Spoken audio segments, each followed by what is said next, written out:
ओम नमो भगवते वासुदेवाय। प्यारे भक्तों, आज के वीडियो में आप सभी श्रवण करेंगे कार्तिक स्नान की सभी कथाएं एक साथ। इन कथाओं को पूरे कार्तिक मास में स्नान के दौरान एक बार अवश्य सुनिएगा। इससे आपका व्रत पूर्ण होगा और इस कथा को ज़्यादा से ज़्यादा शेयर कीजिएगा। कार्तिक महाराज, कार्तिक के सभी देवी देवता आप सभी भक्तों की हर मनोकामना को पूर्ण करें, यही मंगल कामना करते हुए कथा को बड़े ही श्रद्धा से प्रसन्नचित मन से श्रवण करते हैं। कथा शुरू करेंगे गणेश जी भगवान जी के साथ। प्रेम से बोलिए गणेश भगवान जी की जय। एक बार गणेश जी ने पृथ्वी के मनुष्य की परीक्षा लेने का विचार किया। वे अपना रूप बदलकर पृथ्वी पर भ्रमण करने लगे। उन्होंने एक बालक का रूप बना लिया। एक हाथ में एक चम्मच में दूध ले लिया और दूसरे हाथ में एक चुटकी चावल ले लिए और गली गली घूमने लगे। साथ ही साथ आवाज लगाते चल रहे थे, कोई मेरे लिए खीर बना दे, कोई मेरे लिए खीर बना दे। कोई भी उन पर ध्यान नहीं दे रहा था, बल्कि लोग उन पर हंस रहे थे।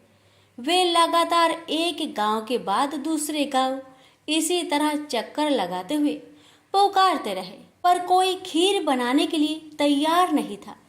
सुबह से शाम हो गई, गणेश जी लगातार घूमते रहे। एक बुढ़िया थी, शाम के वक्त अपनी झोपड़ी के बाहर बैठी हुई थी। तभी गणेश जी वहां से पुकारते हुए निकले कि कोई मेरी खीर बना दे, कोई मेरी खीर बना दे। बुढ़िया बहुत कोमल हृदय वाली स्त्री थी। उसने कहा, बेटा मैं तेरी खीर बना देती हूँ। गणेश जी ने कहा, माई अपने घर में से दूध और चावल लेने के लिए बर्तन ले आओ। बुढ़िया एक कटोरी लेकर जब झोपड़ी के बाहर आई तो गणेश जी ने कहा, अपने घर का सबसे बड़ा बर्तन लेकर आओ। बुढ़िया को थोड़ी झुलझुलाहट हुई, पर उसने कहा, चलो बच्चे का मन रख लेती हूँ, और अंदर जाकर वह अपने घर का सबसे बड़ा पतीला लेकर बाहर आई। गणेश जी ने चम्मच से पतीले में दूध उड़ेलना शुरू किया। तब बुढ़िया के आश्चर्य की सीमा न रही। जब उसने देखा दूध से पूरा पतीला भर गया है, एक के बाद एक वह बर्तन झोपड़ी से बाहर लाती गई और उसमें गणेश जी दूध भरते चले गए। इस तरह से घर के सारे बर्तन दूध से लबालब भर गए। गणेश भगवान ने बुढ़िया से कहा, मैं स्नान करके आता हूँ, तब तक तुम खीर बना लो, मैं वापस आकर खाऊंगा। बुढ़िया ने पूछा, मैं इतनी सारी खीर का क्या करूंगी? इस पर गणपति जी बोले, सारे गांव को दावत दे दो। बुढ़िया ने बड़े प्यार से मन लगाकर खीर बनाई। खीर की भीनी भीनी मीठी मीठी खुशबू चारों दिशाओं में फैल गई। खीर बनाने के बाद वह हर घर में जाकर खीर खाने का न्योता देने लगी। लोग उस पर हंस रहे थे। बुढ़िया के घर में खाने को दाना नहीं और यह सारे गांव को खीर खाने की दावत दे रही है। लोगों को कौतूहल हुआ और खीर की खुशबू से लोग खींचे चले आए। लो, सारा गांव बुढ़िया के घर में इकट्ठा हो गया। जब बुढ़िया की बहू को दावत की बात मालूम हुई, तब वह सबसे पहले वहां पहुंच गई। उसने खीर से भरे पतीलों को जब देखा तो उसके मुंह में पानी आ गया। उसे बड़ी जोर से भूख लगी हुई थी। उसने एक कटोरी खीर निकाली और दरवाजे के पीछे बैठकर खाने को तैयार करने लगी। इसी बीच एक छींटा गिर गया और गणपति जी का भोग लग गया और वो प्रसन्न हो गए। अब पूरे गांव को खाने की दावत देकर बुढ़िया वापस अपने घर आई। उसने देखा बालक वापस आ गया था। बुढ़िया ने कहा, बेटा खीर तैयार है, भोग लगा लो। गणपति जी बोले, माँ भोग तो लग चुका है, मेरा पेट पूरी तरह से भर गया है, मैं तृप्त हूँ, अब तू खा, अपने परिवार और गांव वालों को खिला। बुढ़िया ने कहा, यह तो बहुत ज्यादा है, सबका पेट भर जाएगा, इसके बाद भी यह बच जाएगी। उस बची खीर का मैं क्या करूंगी? इस पर गणेश जी बोले, उस बची खीर को रात में अपने घर के चारों कोनों में रख देना। और बुढ़िया ने ऐसा ही किया। जब सारा गांव जी भरकर खा चुका, तभी ढेर सारी खीर बच गई। उसने उसके पत्रों को अपने घर के चारों तरफ रख दिया। वहां उठकर उसने क्या देखा? पतीले में खीर के स्थान पर हीरे, जवाहरात और मोती भर गए हैं। बहुत खुश हुई। उसकी सारी दरिद्रता दूर हो गई। वह आराम से रहने लगी। उसने गणपति जी का एक भव्य मंदिर बनवाया और साथ में एक बड़ा सा तालाब भी खुदवाया। इस तरह उसका नाम दूर दूर तक प्रसिद्ध हो गया। उस जगह वार्षिक मेले लगने लगे। लोग गणेश जी की कृपा प्राप्त करने के लिए उस स्थान पर पूजा करने और मान्यताएं मानने के लिए आने लगे। गणेश जी सबकी मनोकामनाएं को पूरी करने लगे। प्रेम से बोलिए गणेश भगवान की जय। कार्तिक मास तुलसी कथा। भगवान विष्णु ने जब श्री कृष्ण रूप में अवतार लिया तब रुक्मणी और सत्यभामा उनकी पट रानी हुई। सत्यभामा पूर्व जन्म में एक ब्राह्मण की पुत्री थी। युवावस्था में एक ही दिन इनके पति और पिता को एक राक्षस ने मार दिया। कुछ दिनों तक ब्राह्मण की पुत्री रोती रही। इसके बाद उसने स्वयं को विष्णु भगवान की भक्ति में समर्पित कर दिया। वह सभी एकादशी का व्रत रखती और कार्तिक मास में नियम पूर्वक सूर्य उदय से पूर्व स्नान करके भगवान विष्णु और तुलसी की पूजा करती थी। बुढ़ापा आने पर एक दिन जब ब्राह्मण की पुत्री कार्तिक स्नान के लिए गंगा में डुबकी लगाई तब बुखार से कांपने लगी और गंगा तट पर उसकी मृत्यु हो गई। उसी समय विष्णु लोक से एक विमान आया और ब्राह्मण की पुत्री का दिव्य शरीर विमान में बैठाकर विष्णु लोक पहुंच गया। जब भगवान विष्णु ने कृष्ण अवतार लिया तब ब्राह्मण की पुत्री ने सत्यभामा के रूप में जन्म लिया। कार्तिक मास में दीपदान करने के कारण सत्यभामा को सुख और संपत्ति प्राप्त हुई। नियमित तुलसी में जल अर्पित करने के कारण सुंदर वाटिका का सुख मिला। शास्त्रों के अनुसार कार्तिक मास में किए गए दान पुण्य का फल व्यक्ति को अगले जन्म में अवश्य प्राप्त होता है। प्रेम से बोलिए तुलसी महारानी की जय। जय श्री कृष्ण। राधे राधे। कार्तिक स्नान इल्ली और घूनी की कथा। एक इल्ली और घून था। इल्ली बोली आओ घून कार्तिक नहाए। घून बोला तू तो गोरी पड़ी है, तू ही नहा ले। मेरे तो मोट बाजरा पड़ी है, मैं तो नहीं नहाऊंगा। मैं तो हरे हरे बाजरे का सीटा खाऊंगा, ठंडा पीऊंगा। बाद में इल्ली तो राजा की लड़की के पल्ले से लगकर चली गई और घुन नहीं नहाया। कार्तिक उतरते ही दोनों मर गए। बाद में इल्ली ने कार्तिक नहाने के कारण राजा के घर में जन्म लिया और घुन राजा के घर गधा बना। जब बेटी के विवाह का साया निकलवाया तो विवाह के दिन निकल गया और ससुराल जाने के लिए विदा होने लगी तो बेटी की बैलगाड़ी रुक गई। राजा रानी बोले कि बैलगाड़ी क्यों रुक गई, तुझे जो चाहिए मांग ले। तब लड़की बोली कि यह गधा मुझे चाहिए। तो वह बोला यह क्या मांगा, यह मत ले जा, चाहे और धन दौलत ले जा। परंतु वह नहीं मानी और कहा मुझे तो यही गधा चाहिए। तो वह फुदक फुदक कर भागने लगा। तब लड़की महल में जाने लगी तो उसे सीढ़ी के नीचे बांध दिया। जब सीढ़ी उतरने लगी तो गधे ने कहा कि ए सुंदरी, हे लड़की, थोड़ा पानी पिला दो। तब उसने कहा कि आ नहा ले। तब तूने कहा था कि मैं तो बाजरा खाऊंगा और ठंडा ठंडा पानी पीऊंगा। उनकी आपस की यह बात देवरानी जेठानी ने सुन ली तो देवर को सिखा दिया कि तू क्या जादूगरनी लाया है जो जानवर से बात कर रही है। वह बोला कि कानों से सुनी नहीं मानता, आँखों से देखकर मानूंगा। दूसरे दिन वह छिपकर बैठ गया और देखा कि रानी महल से नीचे उतरी तो गधा फिर वही बात बोला तो रानी भी जवाब दिया। तब वह तलवार निकालकर खड़ा हो गया और बोला कि तू जानवर से क्या बात कर रही है, तू बता दे, नहीं तो तलवार से मारूंगा। तब रानी ने कही कि औरत का भेद मत खोलो। तब राजा ने कहा कि मैं तेरा पूरा भेद खोलूंगा। तब रानी ने कहा कि पिछले जन्म में मैं तो इल्ली थी और यह घून था। तब मैंने कहा कि आ घून, कार्तिक नहा लेते हैं, तो यह नहीं नहाया जिससे यह गधा बन गया और मैं राजा के पल्ले से लगकर नहाई। तो राजा के घर जन्म लिया, इसलिए मैं तो पिछली बात कर रही थी। यह बात सुनकर राजा ने कहा, क्या कार्तिक में नहाने से इतना फल है? रानी ने कहा कि कार्तिक में नहाने से आपके घर में राजपाट कर रही हूँ। तब राजा ने कहा कि इतना फल है तो हम दोनों अब जोड़े से नहाएंगे और बहुत दान पुण्य करेंगे, जिससे आगे हमें और ज़्यादा सुख मिलेगा। दोनों कार्तिक नहाने लगे तो राजा के घर में बहुत धन संपत्ति हो गई। हे कार्तिक महाराज, जैसे इल्ली को सुख दिया वैसा सबको दियो, जैसा घून को दिया वैसा किसी को मत दियो। प्रेम से बोलिए कार्तिक महाराज की जय। शालिग्राम जी की कथा। कथा के अनुसार एक कसाई भगवान शालिग्राम के भक्त था। उसका नाम था सधना। सधना बहुत ही ईमानदार व भोला था। वह हमेशा भगवान का नाम लेता रहता था और उनकी कीर्तन करता रहता था। यहाँ तक कि वो जब मांस काटता या बेचता तब भी भगवान के नाम का गुणगान करता रहता था।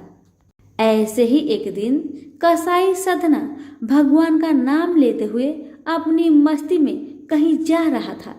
तभी अचानक से उसे अपने पैरों में पत्थर का स्पर्श महसूस हुआ। तब उसने नीचे देखा तो वह एक काला पत्थर था। अब सधना कसाई ने वह पत्थर को एक काला पत्थर समझकर उठा लिया कि वह उसे अपने दुकान ले जाकर उससे मांस का वजन करेगा। अगले दिन से ही कसाई उस पत्थर से मांस तौलने लगा। जो भी आता वह उसी पत्थर से मांस तौल कर देता। यह कोई मामूली पत्थर नहीं था। इस पत्थर की खास बात यह थी कि वह जितना भी वजन करना चाहता था वह काला पत्थर उतना ही वजन का हो जाता था। समय के साथ साथ उस काले पत्थर की लोकप्रियता धीरे धीरे पूरे गांव में फैलने लगी। जब भी सधना को मांस तोलना होता वह पत्थर उतने ही वजन का हो जाता है। अगर सधना को 1 किलो मांस तोलना होता तो वह पत्थर 1 किलो का हो जाता है, और यदि उसे आधा किलो तोलना होता था तो वह पत्थर आधा किलो का हो जाता था। इस असाधारण पत्थर को देखने के लिए दूर दूर से लोग आने लगे और सधना की दुकान पर भीड़ बढ़ने लगी। भीड़ बढ़ने की वजह से कसाई सधना की मांस की बिक्री भी बढ़ गई। फिर एक दिन धीरे धीरे ये बात एक ज्ञानी ब्राह्मण के पास पहुंची, लेकिन ब्राह्मण ऐसी जगह पर जाना तो नहीं चाहता था जहां मांस की बिक्री होती हो, लेकिन उस चमत्कारी और असाधारण पत्थर को देखने की जिज्ञासा ने उसको वहां तक लेकर चली गई। वहां पर पहुंचकर ब्राह्मण दूर से ही सधना कसाई को उस पत्थर से मांस तोलते हुए देख रहा था, और उसने देखा कि किस प्रकार से वह पत्थर आवश्यकता के अनुसार अपना वजन परिवर्तित कर लेता था। यह देखकर ब्राह्मण एकदम आश्चर्यचकित हुआ। यह देख ब्राह्मण सधना कसाई के पास गया तो सधना ब्राह्मण को देखकर बहुत आश्चर्यचकित हुआ और साथ ही साथ सधना बहुत प्रसन्न भी हुआ। फिर सधना ने ब्राह्मण का नर्म भाव से स्वागत किया और ब्राह्मण को बैठने के लिए कहा। फिर सधना ने उस ब्राह्मण से उसके दुकान पर आने का कारण पूछा तो ब्राह्मण ने बताया कि वह उस काले पत्थर को देखने आया है। ब्राह्मण ने बताया कि वह कोई मामूली पत्थर नहीं है, वह भगवान शालिग्राम जी है। ब्राह्मण क्रोधित होकर कहते हैं कि भगवान शालिग्राम जी को मांस के साथ रखना बहुत बड़ा पाप है। सधना बहुत ही सरल और भोले स्वभाव का इंसान था, और यह सुनकर उसको लगा कि वो अनजाने में बहुत बड़ी गलती कर रहा था। सधना ने ब्राह्मण से क्षमा मांगते हुए कहा कि वह तो ब्राह्मण है, वह शालिग्राम जी को अपने साथ लेकर जाए और उनकी पूजा अर्चना करे। यह कहकर सधना ने उस पत्थर को उस ज्ञानी ब्राह्मण को दे दिया। वह ब्राह्मण शालिग्राम जी को बड़े आदर सम्मान से अपने घर ले आया। और वहां पर भगवान शालिग्राम जी को स्नान कराया और बड़ी भक्ति भाव से उनकी पूजा पाठ शुरू कर दिया। ऐसे ही कुछ दिन बीत गए।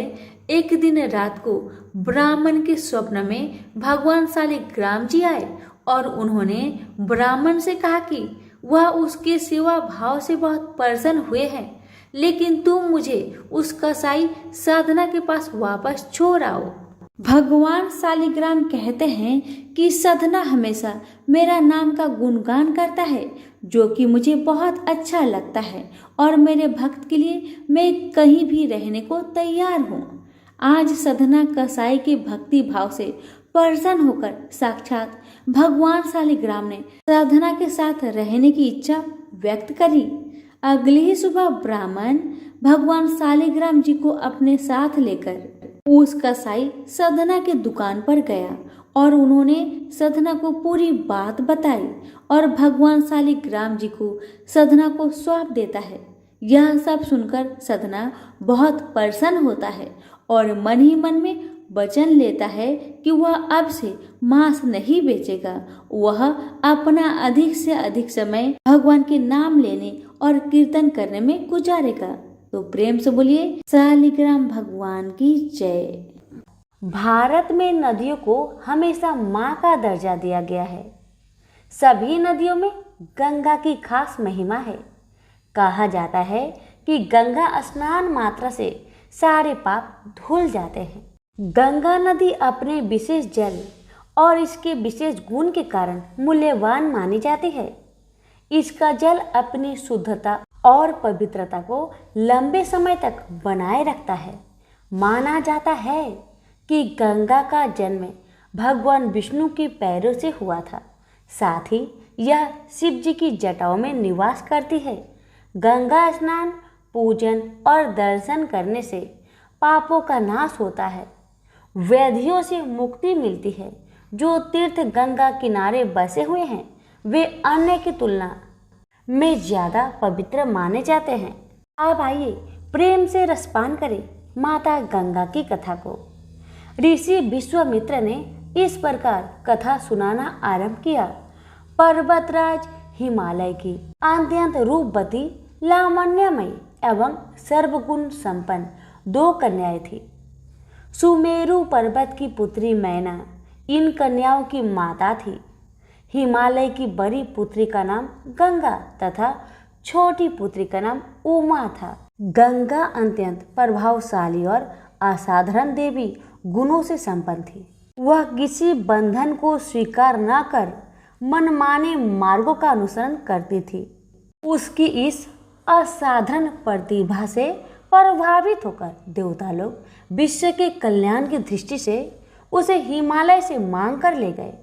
पर्वतराज की दूसरी कन्या उमा बड़ी तपस्विनी थी। उसने कठोर एवं असाधारण तपस्या करके महादेव जी को वर के रूप में प्राप्त किया। विश्वामित्र के इतना कहने पर राम ने कहा, हे भगवान, जब गंगा को देवता लोग सूर्यलोक ले गए तो वह पृथ्वी पर कैसे अवतरित हुई और गंगा को त्रिपथा क्यों कहते हैं? इस पर ऋषि विश्वामित्र ने बताया, महादेव जी का विवाह तो उमा के साथ हो गया, किंतु 100 वर्ष तक भी उनके किसी संतान की प्राप्ति नहीं हुई। एक बार महादेव जी के मन में संतान उत्पन्न करने का विचार आया। जब उनके इस विचार की सूचना ब्रह्मा जी सहित देवताओं को मिली तो वे विचार करने लगे कि शिव जी की संतान की तेज को कौन संभाल सकेगा। उन्होंने अपनी इस शंका को भगवान शिव जी के सम्मुख प्रस्तुत किया। उनके कहने पर अग्नि ने यह भार ग्रहण किया और परिमाण स्वरूप अग्नि के समान महान तेजस्वी स्वामी कार्तिकेय का जन्म हुआ। देवताओं के इस षड्यंत्र से उमा के संतान होने में बाधा पड़ी तो उन्होंने क्रोध होकर देवताओं को श्राप दे दिया कि भविष्य में वे कभी पिता नहीं बन सकेंगे। इस बीच सूर्यलोक में विचरण करती हुई गंगा से उमा की भेंट हुई। गंगा ने उमा से कहा कि मुझे सूर्यलोक में विचरण करते हुए बहुत दिन हो गए हैं। मेरी इच्छा है कि मैं अपनी मातृभूमि पृथ्वी पर विचरण करूं। उमा ने गंगा आश्वासन दिया कि वो इसके लिए कोई प्रबंध करने का प्रयत्न करेगी। वत्सराम, तुम्हारी ही अयोध्यापुरी में सागर नाम के एक राजा थे। उनके कोई पुत्र नहीं था। सागर की पटरानी कोसनी विदर्भ प्रांत के राजा की पुत्री थी। कोसनी सुंदर, धर्मात्मा और सत्यपरायण थी। सागर की दूसरी रानी का नाम सुमति थी, जो राजा अरिष्टनेमि की कन्या थी। दोनों रानियों को लेकर महाराज सागर हिमालय के भृगुप्रस्वन नामक प्रांत में जाकर पुत्र प्राप्ति के लिए तपस्या करने लगे। उनकी तपस्या से प्रसन्न होकर महर्षि भृगु ने उन्हें वर दिया कि तुम्हें बहुत से पुत्रों की प्राप्ति होगी। दोनों रानियों में से एक का केवल एक ही पुत्र होगा, जो कि वंश को आगे बढ़ाएगा। दूसरी के 60,000 पुत्र होंगे। कौन सी रानी कितने पुत्र चाहती है, इसका निर्णय वे स्वयं आपस में मिलकर कर ले। केसनी ने वंश को बढ़ाने वाले एक पुत्र की कामना की और गरुड़ की बहन सुमति ने 60,000 बलवान पुत्रों की। उचित समय पर रानी कोसनी ने असमंजस नामक पुत्र को जन्म दिया। रानी सुमति के गर्भ से एक तुम्बा निकला, जिससे फोड़ने पर छोटे छोटे 60,000 पुत्र निकले। उन सब का पालन पोषण घी के घरों में रखकर किया गया। काल चक्र बीतता गया और सभी राजकुमार युवा हो गए। सागर का ज्येष्ठ पुत्र असमंजस बड़ा दुराचारी था। उसे नगर के बालकों को सरयू नदी में फेंककर उन्हें डूबते हुए देखने में बड़ा आनंद आता था। इस दुराचारी पुत्र से दुखी होकर सागर ने उसे अपने राज्य से निर्वासित कर दिया। असमंजस के अंशुमान नाम का एक पुत्र था। अंशुमान अत्यंत सदाचारी और पराक्रमी था। एक दिन राजा सागर के मन में अश्वमेध यज्ञ करवाने का विचार आया। शीघ्र ही उन्होंने अपने इस विचार को कार्य रूप में परिणित कर लिया। राम ने ऋषि विश्वामित्र से कहा, गुरुदेव, मेरी रुचि अपने पूर्वज सागर की यज्ञ गाथा को विस्तार पूर्वक सुनने में है, अतः कृपा करके इस वृत्तांत को पूरा सुनाइए। राम के इस तरह कहने पर ऋषि विश्वामित्र परेशान होकर कहने लगे, राजा सागर ने हिमालय एवं विंध्याचल के बीच की हरी भरी भूमि पर एक विशाल यज्ञ मंडप का निर्माण करवाया। फिर अश्वमेध यज्ञ के लिए श्यामकर ने घोड़ा छोड़ दिया। फिर उसकी रक्षा के लिए पराक्रमी अंशुमान को सेना के साथ उसके पीछे भेज दिया। यज्ञ की संभावित सफलता के परिमाण की आकांक्षा से भयभीत होकर इंद्र ने एक राक्षस का रूप धारण करके उसके उस घोड़े को चुरा लिया। घोड़े की चोरी की सूचना पाकर सागर ने अपने 60,000 पुत्रों को आदेश दिया कि घोड़ा चुराने वाले को पकड़कर या मारकर घोड़ा वापस लाओ। पूरी पृथ्वी में खोजने पर भी जब घोड़ा नहीं मिला तो इस आशंका से कि किसी ने घोड़े को तय खाने में न छुपा रखा हो, सागर के पुत्रों ने संपूर्ण पृथ्वी को खोदना आरंभ कर दिया। उनके इस कार्य से असंख्य भूमितल निवासी प्राणी मारे गए। खोदते खोदते वे पाताल तक जा पहुँचे। उनके इस नृशंस कृत्य की देवताओं ने ब्रह्मा जी से शिकायत की, तो ब्रह्मा जी ने कहा कि ये राजकुमार क्रोध एवं मद में अंधे होकर ऐसा कर रहे हैं। पृथ्वी की रक्षा कर दायित्व कपिल पर है, इसलिए वे इस विषय में कुछ न कुछ अवश्य करेंगे। पूरी पृथ्वी को खोदने के बाद जब घोड़ा और उसको चुराने वाला चोर नहीं मिला तो निराश होकर राजकुमारों ने इसकी सूचना अपने पिता को दे दी। रुष्ट होकर सागर ने आदेश दिया कि घोड़े को पाताल में जाकर ढूंढो। पाताल में घोड़े को खोजते खोजते वे सनातन वासुदेव कपिल आश्रम में पहुंच गए। उन्होंने देखा कपिल देव आंखें बंद किए बैठे हैं और उन्हीं के पास यज्ञ का वह घोड़ा बंधा हुआ है। उन्होंने कपिल मुनि को घोड़े का चोर समझकर उनके लिए अनेक दुर्वचन कहे और उन्हें मारने के लिए दौड़े। सागर के इन कुकृत्यों से कपिल मुनि की समाधि भंग हो गई। उन्होंने क्रोध होकर सागर के उन सब पुत्रों को भस्म कर दिया। जब महाराज सागर को बहुत दिनों तक अपने पुत्र की सूचना नहीं मिली तो उन्होंने अपने तेजस्वी पौत्र अंशुमान को अपने पुत्रों के साथ घोड़े का पता लगाने के लिए आदेश दिया। वीर अंशुमान शस्त्र शास्त्रों से सुसज्जित होकर उसी मार्ग से पाताल की ओर चल पड़ा जिसे उसके चाचाओं ने बनाया था। मार्ग में जो भी पूजनीय ऋषि मुनि मिले उनका यथोचित सम्मान करके अपने लक्ष्य के विषय में पूछता हुआ उस स्थान तक पहुंच गया जहां पर उसके चाचाओं के भस्मीभूत शरीर की राख पड़ी थी और पास ही यज्ञ का घोड़ा चर रहा था। अपने चाचाओं के भस्मीभूत शरीर को देखकर उसे बहुत दुख हुआ। उसने उनका तर्पण करने के लिए जलाशय की खोज की किंतु उसे कहीं जलाशय नहीं दिखाई पड़ा। तभी उनकी दृष्टि अपने चाचाओं के मामा गरुड़ पर पड़ी। उन्हें सादर प्रणाम करके अंशुमान ने पूछा कि बाबा जी, मैं इनका तर्पण करना चाहता हूँ। पास में यदि कोई सरोवर हो तो कृपा करके उसका पता बताइए।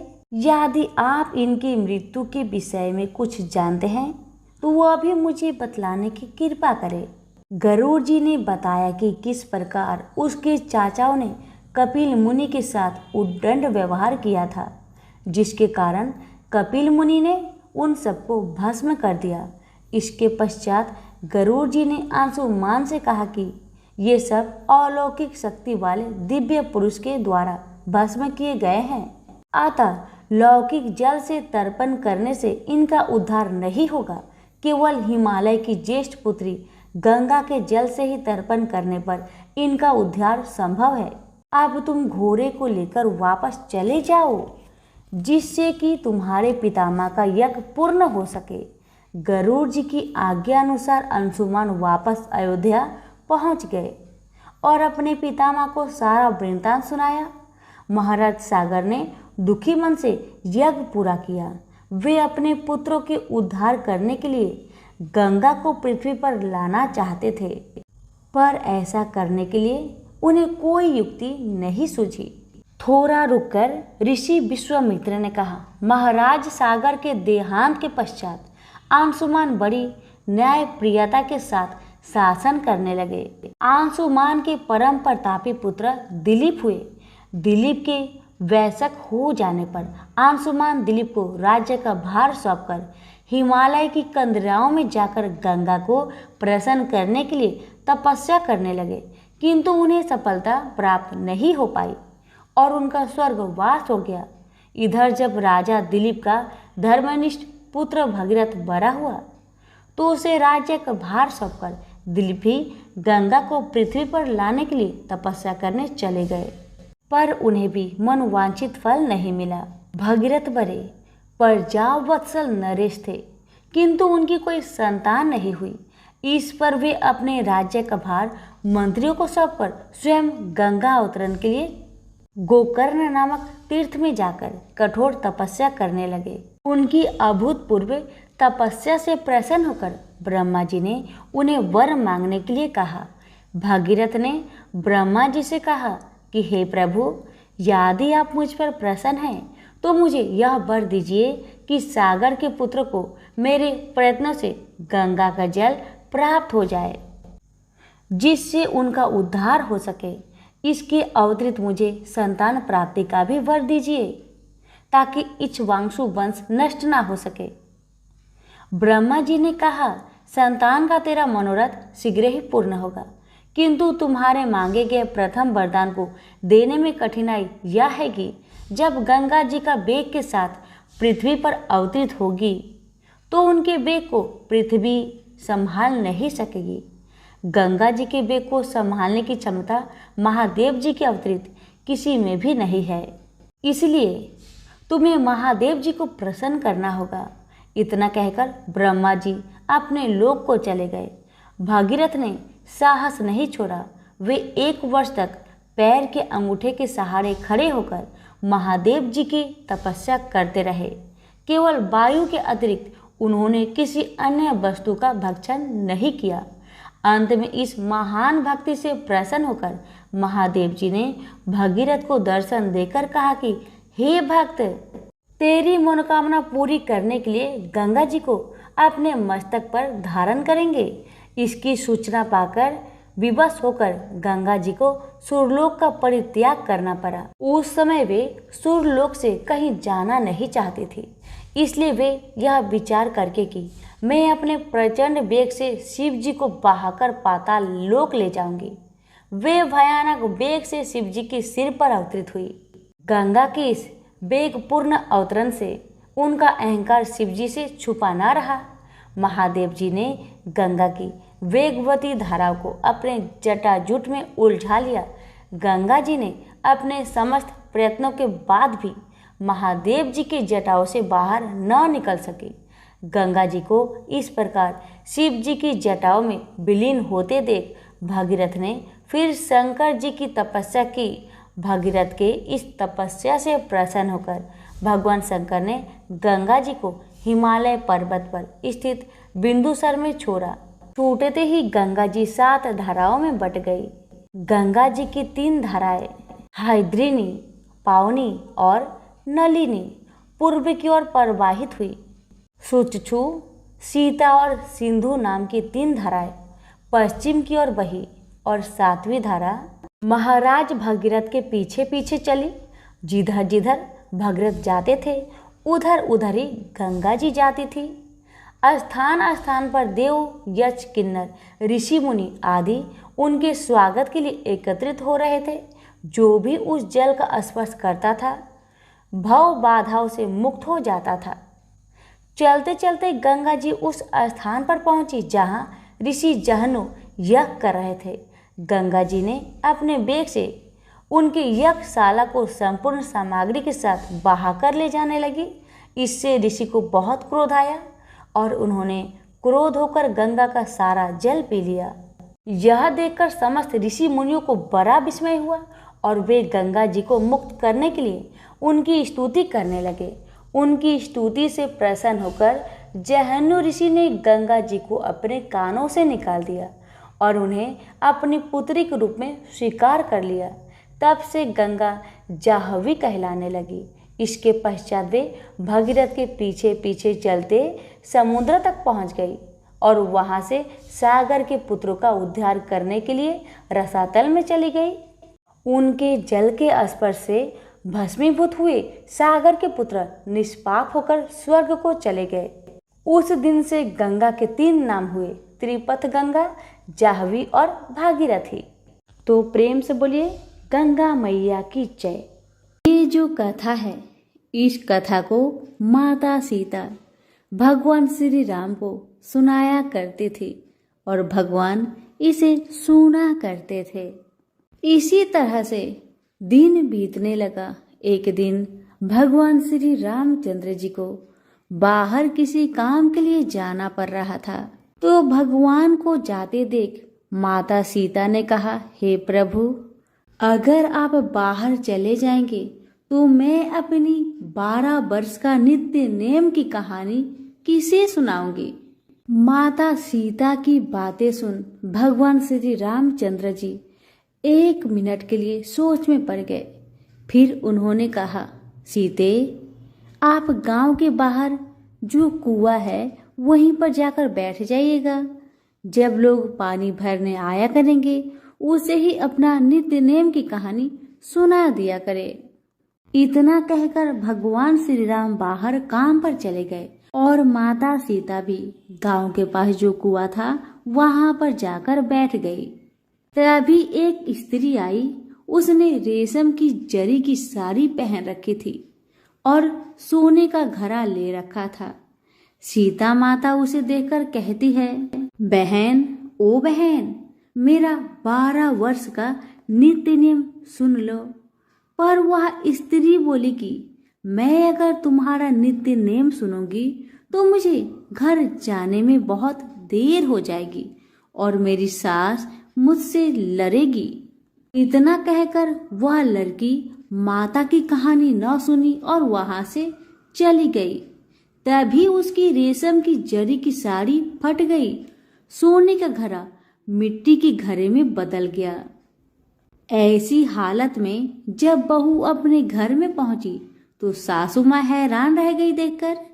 सासू माँ कहने लगी, बहू तुम किसका दोष अपने सिर में लेकर आई हो? तब बहू ने अपनी सारी कहानी सासू माँ को बताना शुरू की। उसने कहा, सासू माँ, कुएं पर एक औरत बैठी थी। उसने मुझसे कहा कि कहानी सुन, लेकिन मैंने कहानी नहीं सुनी और जिसका परिणाम मुझे यह मिला है। सासू माँ ने अपने बहू से कहा, बहू ठीक है, कोई बात नहीं, तुम ये साड़ी और घड़ा कल मुझे देना, मैं जाऊंगी पानी भरने। बस अगले दिन वही साड़ी और वही घड़ा लेकर सासू माँ कुएं की पहाड़ पर गई जहां सीता जी बैठी थी। सास को वही माता बैठी मिली तो माता सीता ने कहा, बहन मेरी नित्य नेम की कहानी सुन लीजिए। तब सासू माँ बोली, हाँ बहन, क्यों नहीं, मैं तो आपकी कहानी एक बार नहीं 5 बार सुन लूंगी। अब माता सीता ने अपनी कहानी शुरू किया। सासू माँ हाथ जोड़ के बैठ गई। राम आए, लक्ष्मण आए, देश के पुजारी आए, नित्य नेम का नेम लाए, आओ राम बैठो राम। तभी रसोई जियो राम, माखन मिश्री खाओ राम, दूध बतासा पियो राम, सूत के पल का मोठो राम, साल दुसाला पोठो राम, साल दुसाला ओढ़ो राम, जब बोलू जब राम ही राम, राम सवारे सबके काम, खाली घर भंडार भरेंगे, सबका बेड़ा पार करेंगे। श्री राम जय राम जय जय राम। सीता माता की कहानी समाप्त हुआ तो सासू माँ बोली, बहन आपकी कहानी तो मुझे बहुत अच्छी लगी। कहानी सुनकर सास घर चली गई। उसकी साड़ी फिर से रेशम की जरी बन गई। मिट्टी का घड़ा फिर सोने के घड़े में बदल गया। जब सासू माँ घर पहुंची तो बहू कहने लगी, सासू माँ आपने ये सब कैसे किया? तब सासू माँ ने कहा, बहू तू तो दोष लगा कर आई थी और मैं दोष को उतार कर आ रही हूँ। बहू ने फिर पूछा कि वह कुएं वाले स्त्री कौन थी सासू माँ? तब सासू माँ बोली, वे तो सीता माता थी। और तुम नहीं जानती बहू, सीता माता पुराने से नया कर देती है, खाली घर में अन्न धन का भंडार भर देती है, वह लक्ष्मी की वास घर में कर देती है, आदमी की जो भी इच्छा हो उसे पूरा कर देती है। सासू माँ के बातें सुन बहू बोली कि ऐसी कहानी मुझे भी सुना दो सासू माँ। सासू माँ बोली, ठीक है बहू, तुम भी सुनो। अब सासू माँ ने कहानी शुरू कर दिया। मेरे साथ साथ आप भी जरूर बोलिएगा। राम आए, लक्ष्मण आए, देश के पुजारी आए, नित्य नेम का नेम लाए, आओ राम बैठो राम। तभी रसोई जियो राम, माखन मिश्री खाओ राम, दूध बतासा पियो राम, सूत के पल का मोठो राम, साल दुसाला पोठो राम, साल दुसाला ओढ़ो राम, जब बोलू जब राम ही राम, राम सवारे सबके काम, खाली घर भंडार भरेंगे, सबका बेड़ा पार करेंगे। श्री राम जय जय राम। कहानी सुनकर बहू बोली कि सासू माँ कहानी तो बहुत अच्छी है। सास ने कहा कि ठीक है, इस कहानी को रोज कहा करेंगे। अब सास बहू रोज सवेरे उठती, नहाती धोती और पूजा करने के बाद नित्य नेम की सीता की कहानी कहती। एक दिन उनके यहाँ एक पड़ोस की औरत आई और बोली कि बहन जरा सी आँच देना तो वह बोली कि आज तो अभी हमने नहीं जलाई है। पड़ोसन ने कहा कि तुम सुबह 4 बजे से उठकर क्या कर रही हो? तब उन्होंने कहा कि सुबह उठकर हम पूजा करते हैं और फिर सीता माता की नित्य नेम की कहानी कहते हैं। पड़ोसन ने उनकी बात सुनकर फिर कहा कि सीता माता की कहानी कहने से तुम्हें क्या मिला? वो बोली कि इनकी कहानी कहने से घर में भंडार भर जाते हैं, सारे काम सिद्ध होते हैं, मन की इच्छा भी पूरी होती है। पड़ोसन कहती है कि बहन, ऐसी कहानी तो मुझे भी सुना दो फिर। वह बोली, ठीक है, तुम भी यह कहानी सुन लो। राम आए, लक्ष्मण आए, देश के पुजारी आए, नित्य नेम का नेम लाए, आओ राम बैठो राम। जब सारी कहानी सुनानी खत्म हुई तो पड़ोसन कहने लगी, बहन, कहानी तो मुझे बहुत अच्छा लगा, सुनकर मेरा मन प्रसन्न हो उठा। अब वह पड़ोसन भी नित्य नेम सीता माता की कहानी कहने लगी।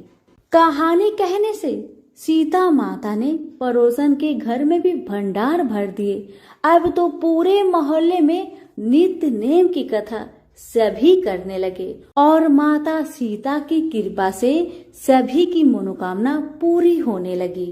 हे सीता माता, जैसे आपने उनके भंडार भरे, वैसे ही आप हमारे भी भंडार भरना।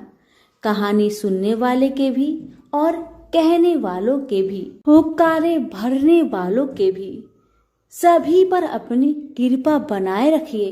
तो प्रेम से बोलिए, सिया रामचंद्र की जय। राम लक्ष्मण की कहानी। भगवान श्री राम, लक्ष्मण और सीता जी पिता दशरथ जी की आज्ञा से वनवास जाने लगे। रास्ते में सभी तीर्थ, गंगा, यमुना, गोमती नदियों में प्रीत्य तर्पण कर वन में कंदमूल, फल फूल खाते हुए वन में अपना समय व्यतीत करने लगे। एकम के दिन लक्ष्मण जी ने राम जी की आज्ञा से फल फूल लाकर माँ सीता को दे दिए। तब माँ सीता ने 4 पतल परोसी। तब लक्ष्मण जी ने पूछा, भाभी माँ, हम 3 हैं, फिर 4 में क्यों परोसा? तब माँ सीता बोली, 1 पत्तल गाय माता के लिए है। राम जी, लक्ष्मण जी गाय माता को पतल परोस दी। तब राम जी ने पूछा, सीता जी, आपने खाना शुरू क्यों नहीं किया? तब सीता माँ बोली, मेरे तो राम कथा सुनाने का नियम है, राम कथा सुनाने के बाद ही मैं फल ग्रहण करूंगी। तब राम जी बोले, मुझे कथा सुना दो। लक्ष्मण जी बोले, मुझे सुना दो। तब माँ सीता बोली, औरत की बात औरत सुने तो ठीक है, आप तो मेरे पति हो और आप मेरे देवर हो, मैं आपसे कैसे कहूँ? तब लक्ष्मण जी ने सोचा, इस जंगल में कौन औरत मिलेगी? तब लक्ष्मण जी ने अपनी माया से एक नगरी का निर्माण किया। उस नगरी में सब सुख सुविधाएं से युक्त थी। उस नगरी में सब चीजें सोने की थी, इसलिए नगरी का नाम सोन नगरी रखा। सभी नगर वासियों को घमंड हो गया। उस नगरी में कोई गरीब नहीं था। जब सीता जी कुएं पर पानी लेने गई और पनिहारिनों से राम राम किया तो कोई नहीं बोली। थोड़ी देर में एक छोटी कन्या आई। सीता जी ने उससे राम राम बोली और कहा कि भाई, राम कथा सुनेगी? तब वह बोली, मेरे तो घर पर काम है। सीता जी ने कहा, मेरे पति राम और देवर लक्ष्मण भूखे हैं। तब लड़की बोली, मेरी माँ मेरा इंतजार कर रही है। वह लड़की वहां से जाने लगी। तब माँ सीता के क्रोध से सारी नगरी साधारण हो गई। जब लड़की घर आई तो माँ बोली, बाई, ये क्या हुआ? तब लड़की बोली, मेरे को पता नहीं है, वहां एक साध्वी बैठी थी, मुझे राम कथा सुनने के लिए बोली, पर मैं तो कथा नहीं सुनी। यदि उसने कुछ किया हो तो पता नहीं। तब उसकी माँ ने उसको वापस जाकर कथा सुनने को कहा। लड़की ने वापस जाकर कथा सुनने से मना कर दिया। तब उसकी बहू बोली, आपकी आज्ञा हो तो मैं कहानी सुनकर आती हूँ। जब बहू कुएं पर गई तो पानी भरे और खाली करे तब सीता जी ने कहा, आपके घर पर कुछ काम नहीं है क्या? तब वह बोली, माता जी मैं तो सारा काम करके आई हूँ। तब माँ सीता बोली, तू मुझे माँ कहकर बुलाई, यदि तुझे समय हो तो मेरी राम कहानी सुन लेगी। तब वह बोली, माता जी कहानी सुनाओ, मैं प्रेम से कहानी सुनूंगी। चंदन चौकी मोतिहार, राम कथा महारे हिडवेरो आधार। राम कथा सुनाऊं, राम ने मनाऊं, राम कहे तो परदेश में जाऊं। सीता जी ने कहा, हे भाई तूने मेरी मृत्यु लोक में मदद करी, भगवान तेरी स्वर्ग लोक में रक्षा करेंगे। सीता जी ने राम कथा सुनाई, बाई ने सुनी। आओ राम बैठो राम, जल भरे झाड़ी लाई राम, केलारी दातून लाई राम, ठंडा जल भर लाई राम, संपाडो पधारवो राम, झगलैया टोपी लाई राम, करा किंगली लाई राम, स्वर्ण सिंहासन लाई राम, तापर आप विराजो राम, झालर तिकरा लाई राम, शंख ध्वनि गरनाऊ राम, हिडवे हीरा शोभे राम, निरखता मन मोहे राम, चरण शरण में आई राम, शरण आपड़ी ले लियो राम, माखन मिश्री लाई राम, माखन मिश्री आरोगो राम, दूध भर कटोरी लाई राम, मेवा चिरंजीवी परोसु राम, खाती मीठी चाखा राम, चरखो फरखो आरोखो राम, रुच रुच भोग लगाऊ राम, जो भावे सो ले लियो राम, जल भर झारी लाई राम, आबे आचमन कर लियो राम, रे श्याम गमछो लाई राम, हाथ मुंह पोछ लियो राम, पुष्पा सुसेज बिछाऊ राम, अंतरिया छिड़काऊ राम, हिंगलू डोलिया डलाऊ राम, सीता जी चरण दबावे राम, सुख भर से जे पोढ़ो राम, हजार पंखा ढोलू राम, घट घट माया विराजो राम, मुख में तुलसी बोलो राम, खाली मिजाज काई काम, जब बोलो जब राम ही राम, बोलो पंछी राम राम, पूर्ण होवे मंगल काम। राम कथा पूर्ण हुई तो सीता जी ने कहा, हे भाई तूने मेरी राम कथा सुनी, मेरी सहायता की, राम जी लक्ष्मण को जिमाया है, भगवान तेरे भी रक्षा करेंगे, तुझे स्वर्ग का सुख मिलेगा। सीता माता ने उपहार स्वरूप अपने गले का हार दे दिया। जब वह घर गई तो उसके मटका सब सोने के हो गए।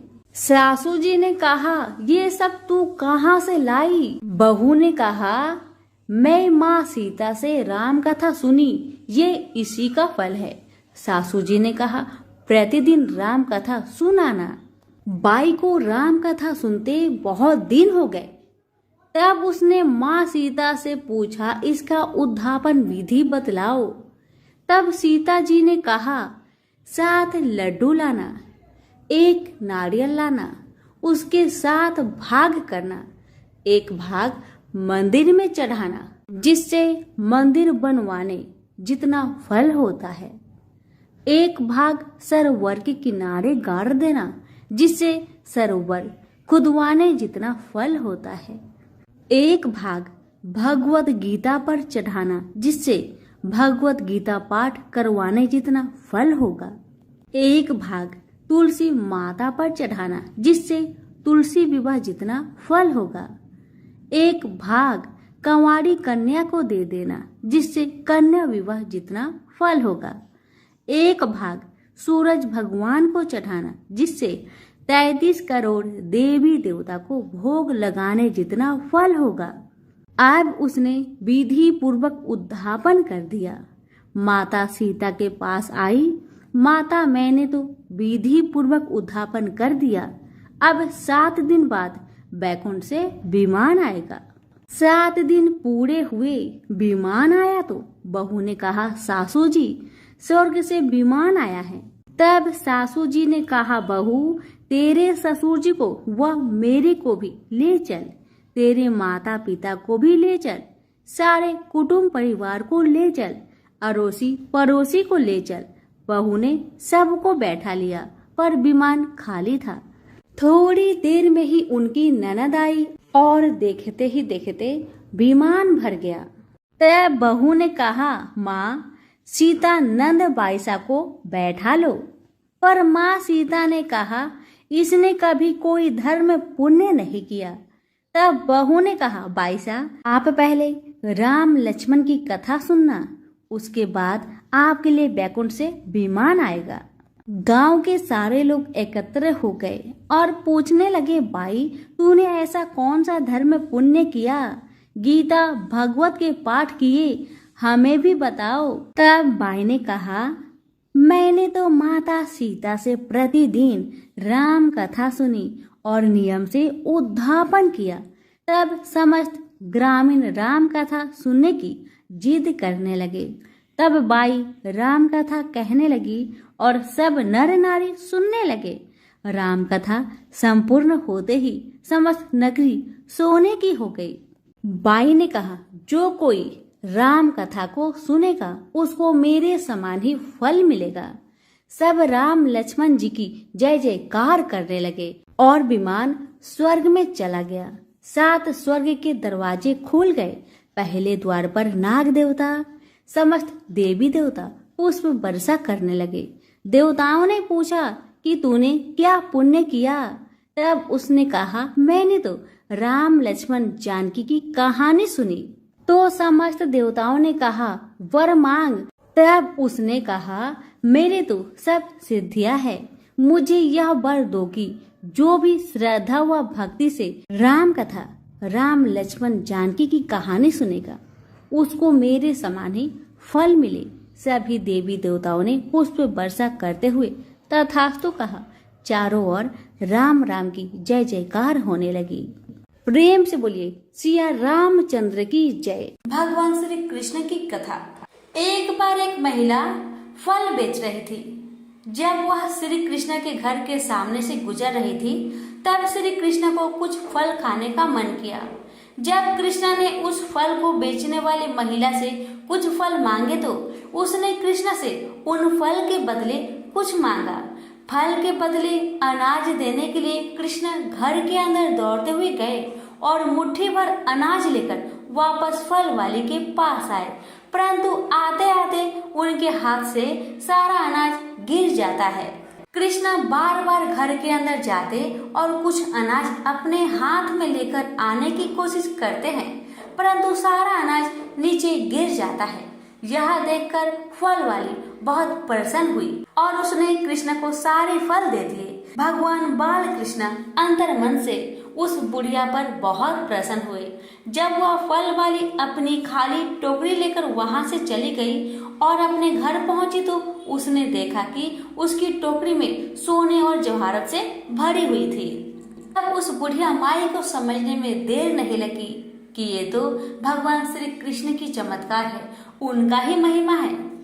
हे बाल कृष्ण, जैसे आपने उस बुढ़िया के घर में अन्न धन के भंडार भर दिए, वैसे ही आपकी कथा कहने वाले, सुनने वाले, हुक्कारे भरने वाले सभी के परिवार पर अपनी कृपा सदा बनाए रखना।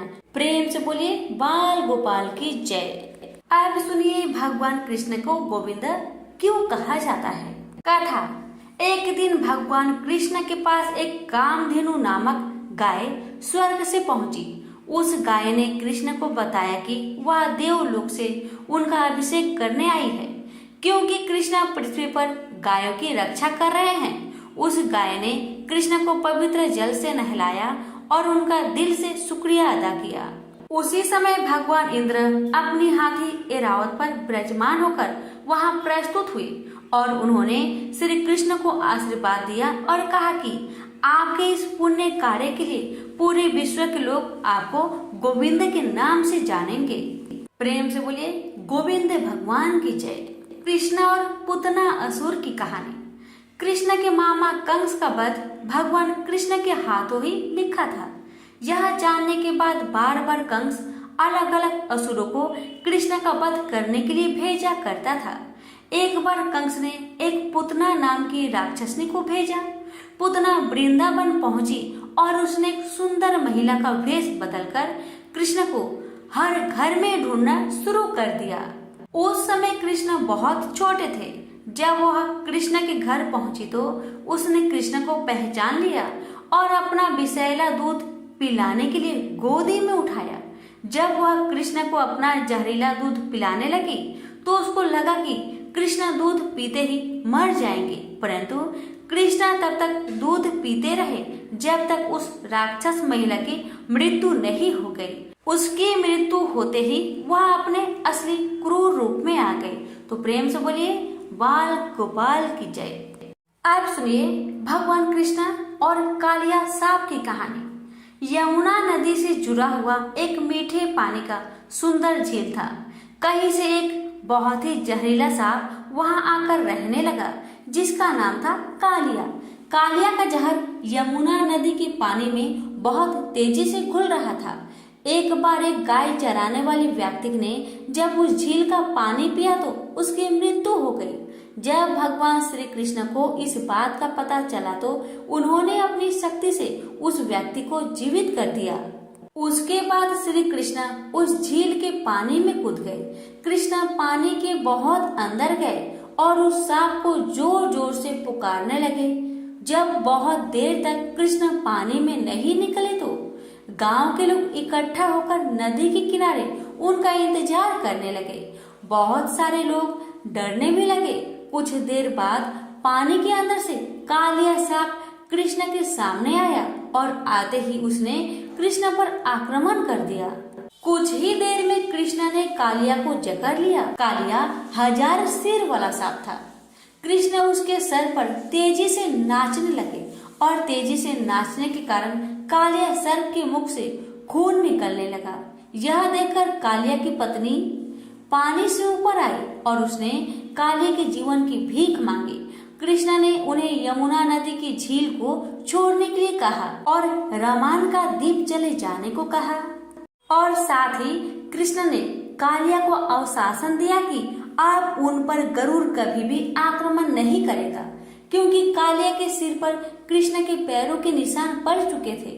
यह सुनकर कालिया बहुत ही खुश हुआ और वह यमुना नदी के उस सुंदर झील को छोड़कर अपनी पत्नी के साथ चला गया। इस प्रकार कृष्ण ने कालिया सांप से गांव की रक्षा की। तो प्रेम से बोलिए श्री कृष्ण भगवान की जय। अब सुनिए भगवान श्री कृष्ण की गर्भ में दूध वाली कथा। भगवान श्री कृष्ण ने भले ही राधा रानी से शादी नहीं की हो, लेकिन दोनों के बीच प्रेम इतना पवित्र और निश्चल था कि आज भी भगवान श्री कृष्ण के साथ राधा रानी का नाम लिया जाता है। पुराणों में भी राधा रानी को भगवान श्री कृष्ण की शाश्वत जीवन संगिनी कहा जाता है। दुनिया के लिए भले ही भगवान श्री कृष्ण और राधा दो थे, लेकिन राधा कृष्ण ने कभी अपने आप को अलग अलग नहीं माना। दोनों एक दूसरे के हृदय में बसते थे। चोट एक को लगे तो दर्द दूसरा को होता था। धार्मिक पुस्तकों में एक ऐसा ही प्रसंग है कि एक बार रुक्मणी ने भोजन के बाद भगवान श्री कृष्ण को पीने के लिए गर्म दूध दिया। दूध इतना गर्म था कि जब भगवान कृष्ण ने उसका सेवन किया तो उनका मुख से उनका हृदय भी जल उठा। जलन की पीड़ा के कारण श्री कृष्ण के मुख से निकला, हे राधे। रुक्मणी ने जब श्री कृष्ण के मुख से राधा का नाम सुना तो श्री कृष्ण से पूछा कि मैं भी आपसे बहुत प्रेम करती हूँ, लेकिन आप कभी मेरा नाम नहीं पुकारते हैं। आप हमेशा राधा का नाम लेते हो, आखिर क्या है ऐसा राधा में? रुक्मणी का सवाल सुनकर श्री कृष्ण मंद मंद मुस्कुराए और रुक्मणी से सवाल किया कि क्या आप राधा से मिली हो? श्री कृष्ण का सवाल सुन रुक्मणी से रहा नहीं गया और वह अगले दिन राधा जी से मिलने के लिए पहुंच गए। राधा के कक्ष के बाहर रुक्मणी को एक बहुत ही खूबसूरत स्त्री दिखाई दी। रुक्मणी उस स्त्री को राधा समझकर चरण छूने लगी। स्त्री ने रुक्मणी को रोकते हुए उनका परिचय और आने का कारण पूछा। रुक्मणी ने अपना परिचय देते हुए कहा कि मैं राधा से मिलने आई हूँ। इस पर उस स्त्री ने कहा कि मैं राधा की दासी हूँ। राधा से मिलने के लिए आपको 7 द्वार पार करने होंगे। दासी के कहे अनुसार रुक्मणी ने एक के बाद एक 7 द्वार पार किए। हर द्वार पर रुक्मणी को पहले से अधिक खूबसूरत दासी दिखाई दी। जब रुक्मणी ने अंतिम द्वार को पार किया तो उन्हें वहां राधा दिखाई दी। अद्भुत खूबसूरत और मुख पर सूर्य के समान तेज देखकर रुक्मणी राधा के चरणों में गिर पड़ी। इस दौरान रुक्मणी को राधा के तन पर छाले दिखाई दिए। उन्होंने राधा से पूछा कि आपके तन पर छाले कैसे हुए। इस पर राधा ने कहा कि आपने श्री कृष्ण को पीने के लिए गर्म दूध दिया था, जिससे उनका हृदय जल गया। उनका हृदय मेरा निवास स्थल है, इसलिए मेरा शरीर दूध से जल उठा है। अब रुक्मणी सब समझ गई। प्रेम से बोलिए श्री कृष्ण भगवान की जय, राधा रानी की जय। एक नगर में सेठ सेठानी रहते थे। सेठानी रोजाना भगवान श्री हरि की पूजा भक्ति भाव से किया करती, लेकिन सेठानी का पूजा करना उसके पति को बिल्कुल पसंद नहीं था। इस कारण एक दिन सेठ ने उसे घर से निकाल दिया। सेठानी घर से निकलकर जंगल की ओर चल दी। रास्ते में सेठानी ने देखा कि जंगल में 4 आदमी मिट्टी खोद रहे हैं। ये देखकर सेठानी ने उनसे बोला कि आप लोग मुझे किसी काम पर रख लो। सेठानी के कहने पर उन्होंने सेठानी को नौकरी पर रख लिया, लेकिन सेठानी बहुत कोमल थी, इस वजह से उसके हाथ पर छाले पड़ गए। यह देख चारों आदमी ने सेठानी से काम छोड़ने की बात कही। उन्होंने कहा कि इसकी जगह तुम हमारे घर का काम कर दो। सेठानी के मान जाने पर वे उसे अपने घर ले गए। वहां वे चारों आदमी 4 मुट्ठी चावल लाते और उसे बांटकर खा लेते। ये देख सेठानी को बहुत बुरा लगता। इसे देख सेठानी ने उन चारों आदमी को 8 मुट्ठी चावल लाने को कहा। सेठानी की बात मानकर चारों आदमी 8 मुट्ठी चावल लाए। इन चावल का सेठानी ने भोजन बनाया और भगवान विष्णु को भोग लगाकर सभी आदमियों को परोस दिया। इस बार चारों आदमियों को भोजन बहुत ही स्वादिष्ट लगा और सेठानी से खाने की तारीफ करते हुए इसका राज पूछा। तो सेठानी ने कहा कि ये भोजन भगवान विष्णु का जूठा है, इसी वजह से ये बहुत स्वादिष्ट लग रहा है। उधर सेठानी के जाने के बाद सेठ भूखा रहने लगा। आसपास के लोग उसे ताने मारने लगे कि ये पत्नी के वजह से ही खा रहा था। लोगों की बातें सुनकर सेठ सेठानी को जंगल में देखने निकल गया। रास्ते में उसे वही 4 आदमी मिट्टी खोदते हुए दिखाई दिए। सेठ ने उन्हें कहा, तुम मुझे काम पर रख लो। तब चारों आदमी ने उसे भी काम पर रख लिया, लेकिन सेठानी की तरह मिट्टी खोदने से सेठ के हाथों में छाले पड़ गए। ये देखकर उन्होंने सेठ को भी घर का काम करने की सलाह दी। सेठ भी उनकी बात मानकर उनके घर चल दिया।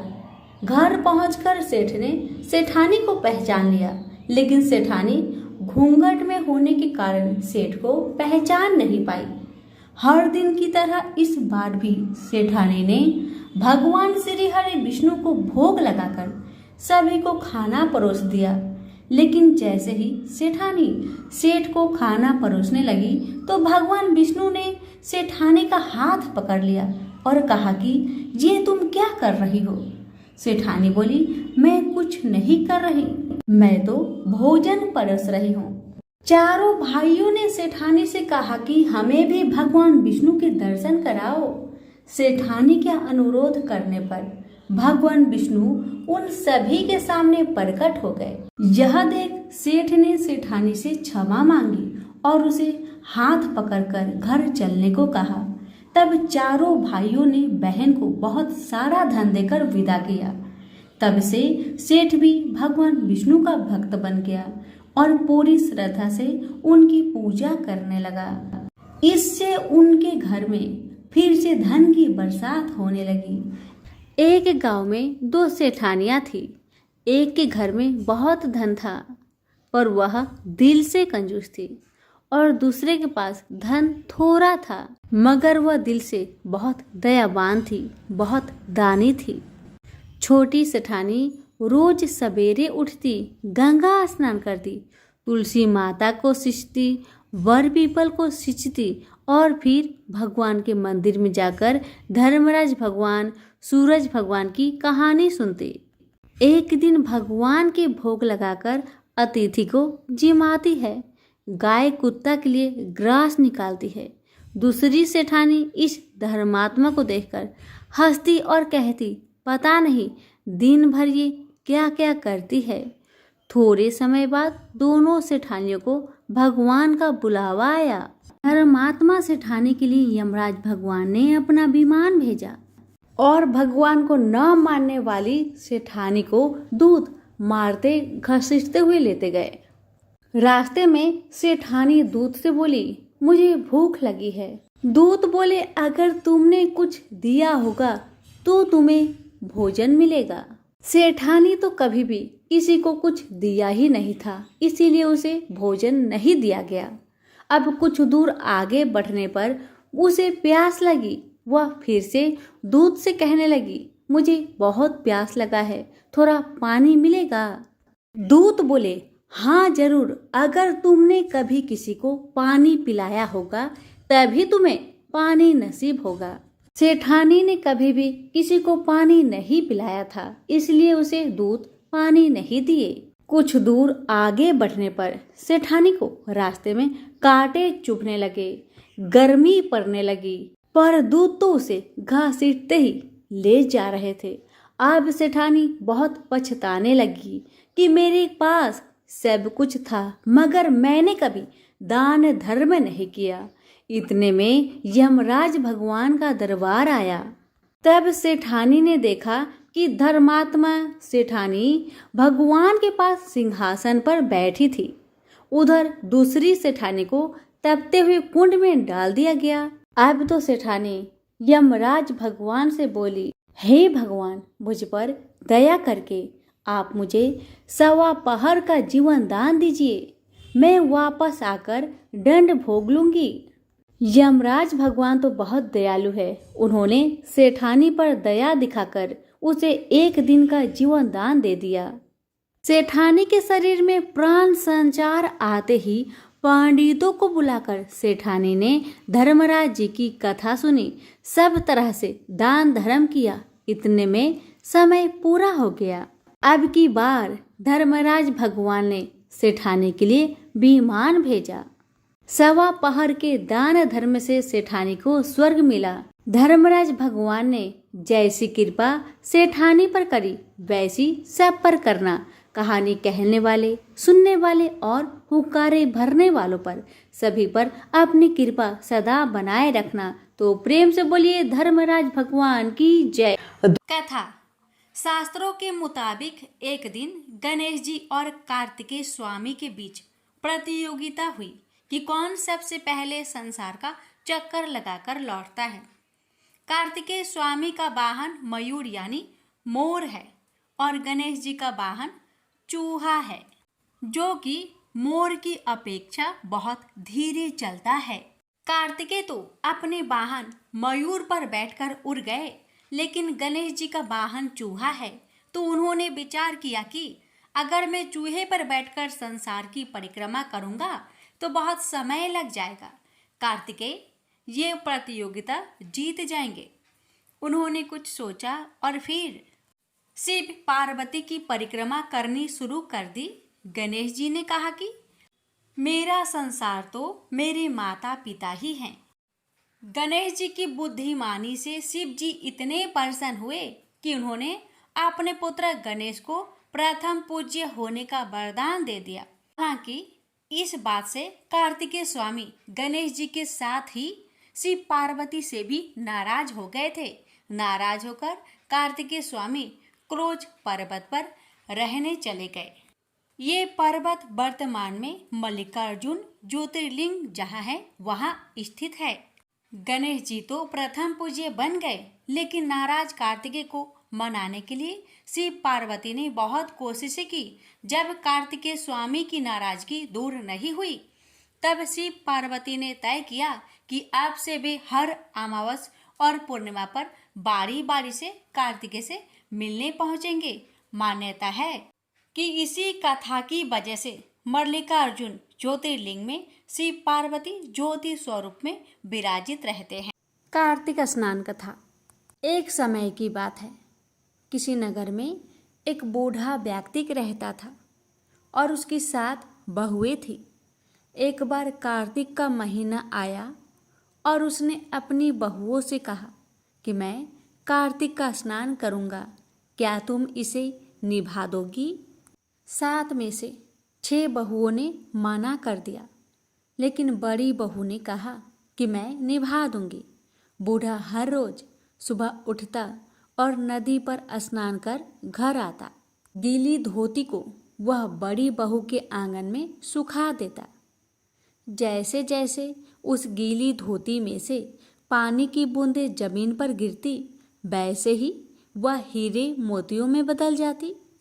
धोती से हीरे मोती गिरते देख बाकी 6 बहुओं से रहा नहीं गया और वे बोली कि हम भी बूढ़े को अपने यहाँ नहाने को बोलते हैं।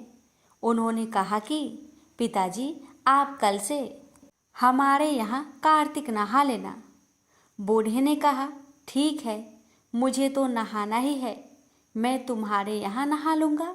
बूढ़ा सुबह सपेरे स्नान करके आया और धोती उसने दूसरी बहू के आंगन में सुखाने के लिए डाल दी, लेकिन यहाँ हीरे मोती की बजाय कीचड़ टपकने लगा।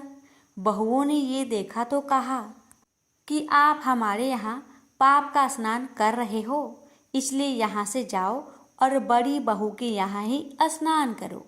बूढ़ा वापिस बड़ी बहू के यहाँ आया और कार्तिक का स्नान करने लगा। स्नान करके उसने फिर धोती सुखाई तो फिर से हीरे मोती गिरने लगे। अब कार्तिक का महीना समाप्त होने को था। बूढ़ा चिंता में पड़ गया तो बड़ी बहू ने इसका कारण पूछा। उसने कहा कि कार्तिक स्नान समाप्त होने को है और मेरा मन है कि मैं सारे परिवार को एक दिन खाने का न्योता दूं। बड़ी बहू ने कहा कि पिताजी, इसमें चिंता की क्या बात है, आप सभी को बुला ले, मैं खाना बना दूंगी। बूढ़ा सभी को निमंत्रण देने गया तो बाकी बहुओं ने कहा कि जब तक यह घर पर रहेगी हम खाने पर नहीं आएंगे। बूढ़ा फिर से चिंता में घिर गया कि ऐसे कैसे होगा और सूखने लगा। बूढ़े को सूखते देख बड़ी बहू ने कहा कि पिताजी, अब आपको क्या चिंता है? बूढ़े ने बाकी 6 बहुओं वाली बात बड़ी बहू को बता दी, जिसे सुन वह बोली कि पिताजी, ठीक है, मैं खाना बनाकर रख जाऊंगी। और उसने वैसा ही किया। खाना बनाकर रख दिया और अपने लिए 4 रोटी लेकर खेत पर चली गई। इधर 6 बहुओं ने खाना खा लिया, लेकिन जाने से पहले बाकी बचे खाने में कंकर पत्थर डाल गई कि बड़ी बहू आएगी तो परेशान होगी। इधर खेत में बैठकर बड़ी बहू कहने लगी कि राम जी की चिड़िया, राम जी का खेत, चुगलो चिड़िया भर भर पेट। मेरे ससुरे ने घर में जगह दी है और मैंने खेत में। चिड़िया को बजरा डाल वह घर आ गई। घर आई तो बूढ़ा फिर उदास बैठा था। उसने फिर पूछा कि यह उदासी क्यों? सब ठीक ठाक निपट गया ना? वह बोला कि हाँ, सब ठीक निपट गया, लेकिन वह तेरी देवरानियाँ बाकी बचे खाने में कंकर पत्थर व मिट्टी डाल गई। बहू ने कहा कि कोई बात नहीं पिताजी, मैं तो अपने लिए 4 रोटी फिर बना लूँगी। बहू बूढ़े से बात करके घर के भीतर जाकर खाने को देखती है, लेकिन वह देखती है कि जिस खाने में वह सब कंकर पत्थर डालती है वह हीरे मोती में बदल गए हैं। घर की जगह महल खड़ा हो गया है और धन दौलत से भर गया है। अन्न के भंडार घर में भरे पड़े हैं। वह बूढ़े को बुलाकर कहती है कि पिताजी, आपने तो कहा था कि मेरे लिए कुछ नहीं बचा है, लेकिन यहाँ तो हीरे मोतियों के भंडार हो गए हैं। पूरे घर में धन की वर्षा हो रही है। साधारण सा घर महल में बदल गया है। बूढ़ा सब चीजें देखकर बोला कि बेटी, तुमने सच्चे मन से कार्तिक स्नान सच्चे मन से निभाया था, लेकिन बाकी बहुओं ने पापी मन से इसे निभाया। इसलिए कार्तिक देवता तुमसे प्रसन्न हुए और यह फल दिया है। हे कार्तिक के देवता, जैसे आपने बड़ी बहू की सुनी, वैसे ही आप सभी की सुनना। प्रेम से बोलिए कार्तिक के देवता की जय। तारा भोज की कथा। किसी नगर में साहूकार था और उसकी एक बहू तारा भोजन करती थी। एक दिन उसने अपनी सास को कहानी सुनने को कहा तो सास ने मना कर दिया और कहा कि मुझे अभी अपनी पूजा करनी है। उसने फिर अपनी जेठानी से कहा कि आप मेरी कहानी सुन लो। उसने भी मना करते हुए कहा कि मुझे तो अभी खाना बनाना है। उसने फिर अपनी देवरानी से कहानी सुनने को कहा तो उसने भी बहाना बना दिया कि बच्चों को देखना है। उसने फिर अपनी ननद को कहानी सुनने के लिए कहा तो उसने भी मना कर दिया कि मेरे ससुराल से मेरा बुलावा आ गया है और मुझे जाने की तैयारी करनी है। वह राजा के पास भी गई कि मेरी कहानी आप ही सुन लो। तो राजा ने कहा कि मुझे तो व्यापार देखना है, कहानी का समय नहीं है। उसकी यह मनोदशा देखकर भगवान उनके लिए स्वर्ग से विमान भेजते हैं। स्वर्ग से विमान आया देख उसकी सास भी भागकर जाने के लिए आती है, लेकिन बहू मना कर देती है कि आपको तो पूजा करनी है। फिर जेठानी आती है, तब वह कहती है कि आप कैसे चलोगी, आपको तो खाना बनाना है। देवरानी आती है तो उसको भी वह मना कर देती है कि तुम अपने बच्चों का ख्याल रखो। ननद आती है तो वह कहती है कि तुम्हें तो ससुराल जाने की तैयारी करनी है, सो तुम वह करो। राजा जी आते हैं कि चलो मैं चलता हूँ तुम्हारे साथ, लेकिन बहू कहती है कि तुम्हें तो कारोबार संभालना है तो उसे संभालो।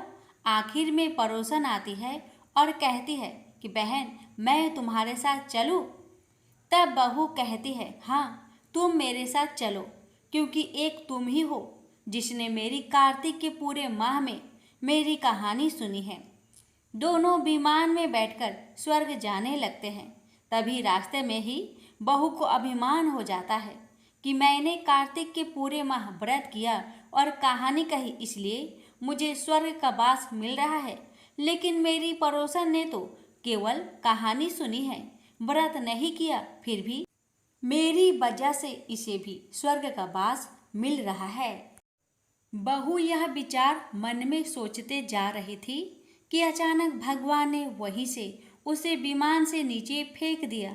उसने पूछा कि भगवान मेरा अपराध तो बता दीजिए कि आपने ऐसा क्यों किया। भगवान बोले कि तुझे अभिमान हो गया है, इसलिए तू यही धरती पर रह। अब तू आने वाले 3 साल तक तारा भोजन व्रत करोगी, तभी तुझे स्वर्ग की प्राप्ति होगी। तारा भोज की दूसरी कथा। एक राजा था और उसकी बेटी तारा भोजन करती थी। उसने अपने पिता से कहा कि पिताजी मुझे 1,00,000 तारे बनवा दो, मैं दान करूंगी। राजा ने सुनार को बुलवाया और कहा कि मेरी बेटी तारा भोजन करती है, तुम 9,00,000 तारे बना दो। सुनार सूखने लगा तो उसकी पत्नी ने पूछा कि तुम उदास क्यों रहते हो। उसने कहा राजा ने 9,00,000 तारे बनाने को कहा है, मैं कैसे बनाऊं, मुझे तो तारे बनाने आते ही नहीं। राजा की बात है, अगर नहीं बनाए तो वह मुझे कोल्हू में पिलवा देगा। उसकी पत्नी ने कहा इसमें परेशान होने की क्या बात है, गोल सा पतरा काटकर कालिया काट देना, राजा ले जाएगा। अपनी पत्नी के कहे अनुसार सुनार ने तारे बना दिए और राजा उन्हें ले गया। राजा की लड़की ने 9,00,000 तारे और बहुत सा दान दिया। भगवान का सिंहासन डोलने लगा। भगवान बोले देखो मेरे नेम व्रत पर कौन है। 3 कुट देखा तो कोई नहीं था। चौथे कुट देखा तो राजा की लड़की तारा भोजन कर रही है। भगवान ने कहा कि उसे ले आओ, उसने व्रत किया है। भगवान के दूतों ने लड़की से कहा, चलो तुम्हें भगवान ने बुलाया है। उसने कहा कि मैं ऐसे नहीं जाऊंगी, मैं तो सारी प्रजा को, उस सुनार को जिसने मेरे लिए तारे बनाए, जिसने कहानी सुनी, सबको लेकर जाऊंगी। लड़की की बात के सामने भगवान को झुकना पड़ा और भगवान के दूत उसके लिए बड़ा सा विमान लाए कि चलो। वह कहने लगी कि हाँ, अब मैं चल पड़ूंगी, और सभी को विमान में बैठाकर वह चल पड़े।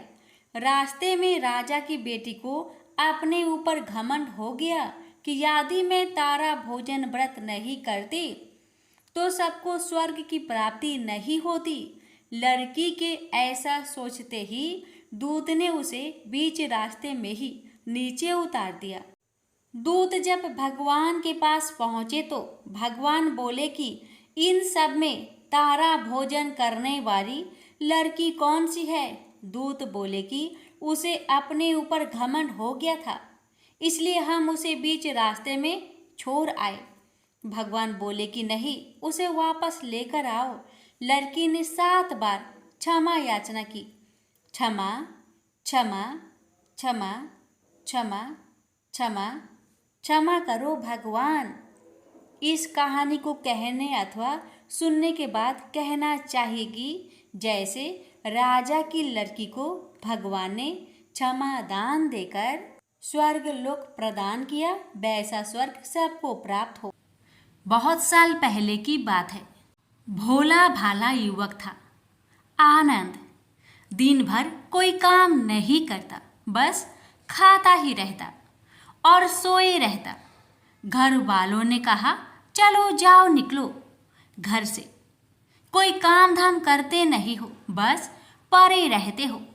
वह घर से निकलकर यूं ही भटकते हुए एक आश्रम पहुंचा। वहां उसने देखा कि एक गुरुजी हैं। उनके शिष्य कोई काम नहीं करते, बस मंदिर की पूजा करते हैं। उसने मन में सोचा, यह बढ़िया है, कोई काम धाम नहीं, बस पूजा ही तो करना है। गुरुजी के पास जाकर पूछा, क्या मैं यहाँ रह सकता हूँ? गुरुजी बोले, हाँ हाँ, क्यों नहीं, लेकिन मैं कोई काम नहीं कर सकता हूँ। गुरुजी बोले, कोई काम नहीं करना है, बस पूजा करना होगा। आनंद बोला, ठीक है, वह तो मैं कर लूँगा। अब आनंद महाराज आश्रम में रहने लगे। ना कोई काम ना कोई धाम, बस सारा दिन खाते रहो और प्रभु भक्ति में भजन गाते रहो। महीना भर हो गया। फिर एक दिन आई एकादशी। उसने रसोई में जाकर देखा, खाने की कोई तैयारी नहीं। उसने गुरुजी से पूछा, आज खाना नहीं बनेगा क्या? गुरुजी ने कहा, नहीं, आज तो एकादशी है, तुम्हारा भी उपवास है। उसने कहा, नहीं, अगर हमने उपवास कर लिया तो कल का दिन हम नहीं देख पाएंगे। हम नहीं कर सकते उपवास, हमें तो भूख लगती है। आपने पहले क्यों नहीं बताया? गुरुजी ने कहा, ठीक है, तुम ना करो उपवास, पर खाना भी तुम्हारे लिए कोई और नहीं बनाएगा, तुम खुद बना लो। बेचारा मरता क्या ना करता। गया रसोई में।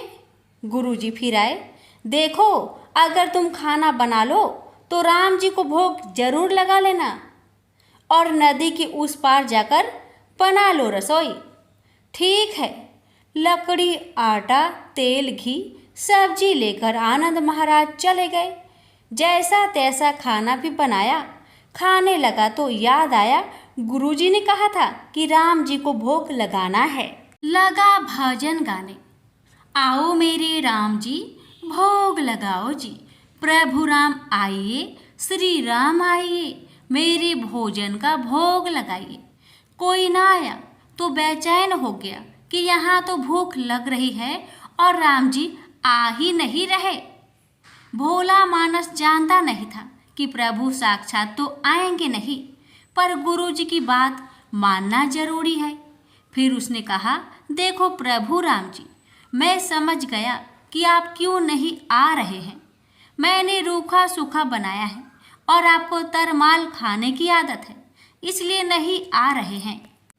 ऐसी बात है तो सुनो प्रभु जी, आज वहाँ भी कुछ नहीं बना है, सबको एकादशी है। खाना हो तो यह भोग ही खा लो। श्री राम अपने भक्त की सरलता पर बड़े मुस्कुराए और माता सीता के साथ प्रकट हो गए। भक्त असमंजस में, गुरुजी ने तो कहा था कि राम जी आएंगे, पर यहाँ तो माता सीता भी आई है और मैंने तो भोजन बस 2 लोगों का बनाया है। चलो कोई बात नहीं, आज इन्हें ही खिला देते हैं। बोला, प्रभु मैं भूखा रह गया, लेकिन मुझे आप दोनों को देखकर बड़ा अच्छा लग रहा है। लेकिन अगली एकादशी पर ऐसा ना करना, पहले बता देना कि आप कितने जन आ रहे हो, और हाँ थोड़ा जल्दी आ जाना। राम जी उसकी बात पर बड़े मुंदित हुए, प्रसाद ग्रहण कर चले गए। अगली एकादशी तक यह भोला मानस सब भूल गया। उसे लगा प्रभु ऐसे ही आते होंगे और प्रसाद ग्रहण करते होंगे। फिर एकादशी आई। गुरुजी से कहा, मैं चला अपना खाना बनाने, पर गुरुजी थोड़ा ज़्यादा अनाज लगेगा, वहाँ 2 लोग आते हैं। गुरुजी मुस्कुराए, भूख के मारे बावला है, ठीक है ले जा और अनाज ले जा। आपकी बार उसने 3 लोगों का खाना बनाया। फिर गुहार लगाई, प्रभु राम आइए, सीताराम आइए, मेरे भोजन का भोग लगाइए। प्रभु की महिमा भी निराली है। भक्त के साथ कौतुक करने में उनको बड़ा ही मजा आता है। इस बार वे अपने भाई लक्ष्मण, भरत, शत्रुघ्न और हनुमान जी को लेकर आ गए। भक्त को चक्कर आ गया, यह क्या हुआ?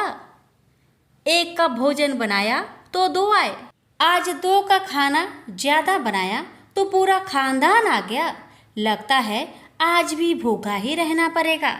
सबका भोजन लगाया और बैठे बैठे देखता रहा। अनजाने ही उसकी भी एकादशी हो गई।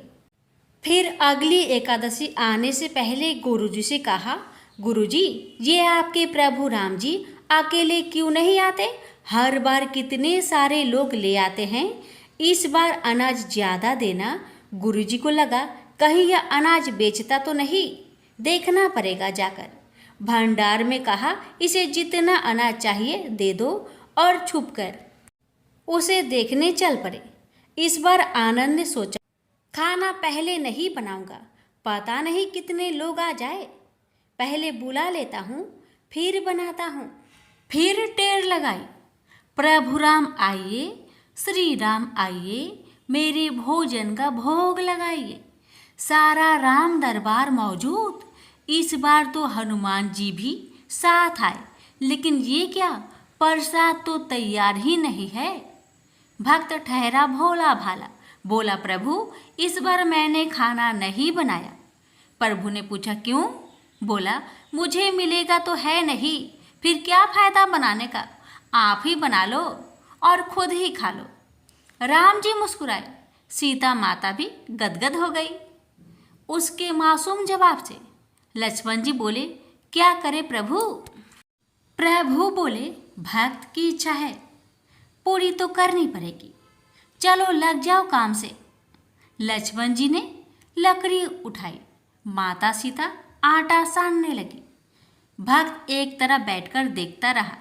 माता सीता रसोई बना रही थी तो कई ऋषि मुनि, यक्ष, गंधर्व प्रसाद लेने आने लगे।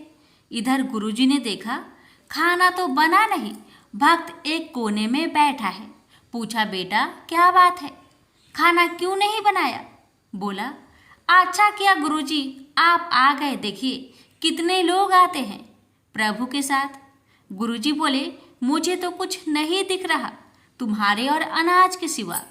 भक्त ने माथा पकड़ लिया, एक तो इतनी मेहनत करवाते हैं प्रभु, भूखा भी रखते हैं और ऊपर से गुरुजी को दिख भी नहीं रहे, यह और बड़ी मुसीबत है। प्रभु से कहा, आप गुरुजी को क्यों नहीं दिख रहे हैं? प्रभु बोले, मैं उन्हें नहीं दिख सकता। भक्त बोला, क्यों? वो तो बड़े पंडित है, ज्ञानी है, विद्वान है, उन्हें तो बहुत कुछ आता है, उनको क्यों नहीं दिखते आप? प्रभु बोले, माना कि उनको सब आता है, पर वे सरल नहीं है तुम्हारी तरह, इसलिए उनको नहीं दिख सकता। आनंद ने गुरु जी से कहा, गुरु जी, प्रभु कह रहे हैं आप सरल नहीं है, इसलिए आपको नहीं दिखेंगे। गुरु जी रोने लगे। वाकई मैंने सब कुछ पाया, पर सरलता नहीं पा सका तुम्हारी तरह। और प्रभु तो मन की सरलता से ही मिलते हैं। प्रभु प्रकट हो गए और गुरु जी को भी दर्शन दिए। इस तरह एक भक्त के कहने पर प्रभु ने रसोई भी बनाई। प्रेम से बोलिए सीताराम की जय, लक्ष्मी नारायण की जय। श्री सत्यनारायण भगवान की व्रत कथा। एक समय की बात है, नैमिषारण्य तीर्थ में सौनकादि 88,000 ऋषियों ने श्री सूत जी से पूछा, हे प्रभु, इस कलयुग में वेद विद्या रहित मनुष्य को प्रभु भक्ति किस प्रकार मिल सकती है तथा उनका उद्धार कैसे होगा?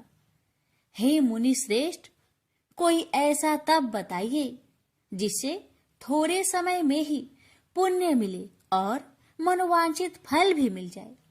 इस प्रकार की कथा सुनने की हम इच्छा रखते हैं। सर्व शास्त्रों के ज्ञाता सूत जी बोले, हे वैष्णवों, मैं पूज्य आप सभी ने प्राणियों के हित की बात पूछी है, इसलिए मैं एक श्रेष्ठ व्रत को आप लोगों को बतलाऊंगा, जिसे नारद जी ने लक्ष्मी नारायण जी से पूछा था और लक्ष्मीपति ने मुनि श्रेष्ठ नारद जी से कहा था। आप सब इसे ध्यान से सुनिए। एक समय की बात है, योगीराज नारद जी दूसरों के हित की इच्छा लिए अनेकों लोकों में घूमते हुए मृत्यु लोक में आ पहुंचे। यहाँ उन्होंने अनेक योनियों में जन्मे प्राय सभी मनुष्यों को अपने कर्मों द्वारा अनेकों दुख से पीड़ित देखा। उनका दुख देख नारद जी सोचने लगे कि कैसा यत्न किया जाए, इसके करने से निश्चित रूप से मानव के दुखों का अंत हो जाए। इसी विचार पर मनन करते हुए वह विष्णु लोक में गए। वह देवों के इस भगवान नारायण की स्तुति करने लगे, जिनके हाथों में शंख, चक्र, गदा और पद्म थे, गले में वरमाला पहने हुए थे। स्तुति करते हुए नारद जी बोले, हे भगवान, आप अत्यंत शक्ति से संपन्न हैं। मन तथा वाणी भी आपको नहीं पा सकती है। आपका यदि मध्य तथा अंत नहीं है, निर्गुण स्वरूप सृष्टि के कारण भक्तों के दुख को दूर करने वाले, आपको मेरा नमस्कार है। नारद जी की स्तुति सुन विष्णु भगवान बोले, हे मुनि श्रेष्ठ, आपके मन में क्या बात है? आप किस काम के लिए पधारे हैं, उसे निसंकोच कहो। इस पर नारद मुनि बोले कि मृत्यु लोक में अनेक योनियों में जन्मे मनुष्य अपने कर्मों के द्वारा अनेकों दुख से दुखी हो रहे हैं। हे नाथ, आप मुझ पर दया रखते हैं तो बताइए कि वो मनुष्य थोड़े प्रयास से ही अपने दुखों से कैसे छुटकारा पा सकते हैं। श्री हरि बोले, हे नारद, मनुष्य की भलाई के लिए तुमने बहुत ही अच्छी बात पूछी है, जिसके करने से मनुष्य मोह से छूट जाता है। वह बात मैं कहता हूँ, उसे सुनो। स्वर्ग लोक व मृत्यु लोक दोनों में एक दुर्लभ उत्तम व्रत है जो पुण्य देने वाला है। आज प्रेम वश होकर मैं उसे तुमसे कहता हूँ। श्री सत्यनारायण भगवान का यह व्रत अच्छी तरह विधान पूर्वक करके मनुष्य तुरंत ही यहाँ सुख भोग कर मरने पर मोक्ष पाता है। श्री हरि के वचन सुन नारद जी बोले कि उस व्रत का फल क्या है और उसका विधान क्या है। यह व्रत किसने किया था, इस व्रत को किस दिन करना चाहिए, सभी कुछ विस्तार से बताए।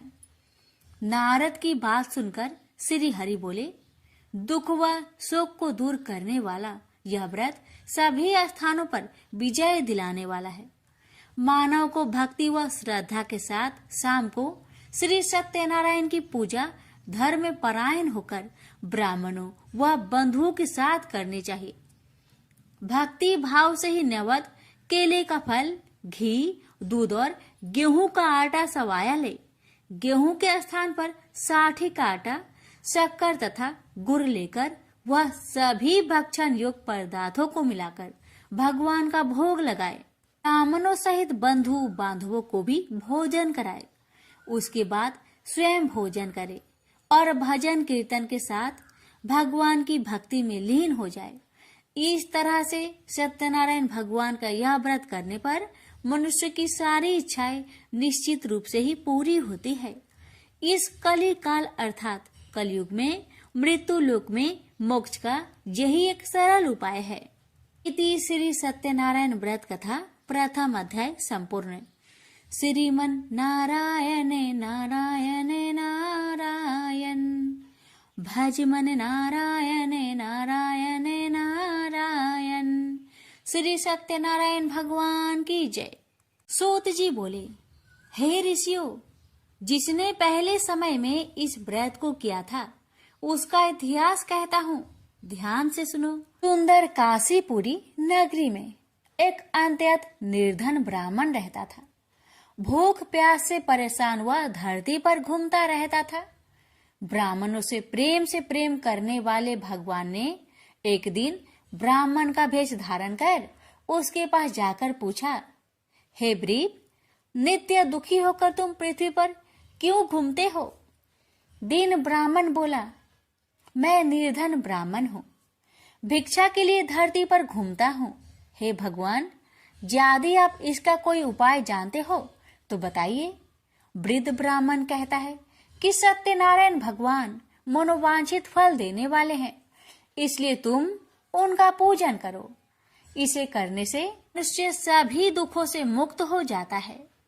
वृद्ध ब्राह्मण बनकर आए सत्यनारायण भगवान उस निर्धन ब्राह्मण को व्रत का सारा विधान बताकर अंतर्ध्यान हो गए।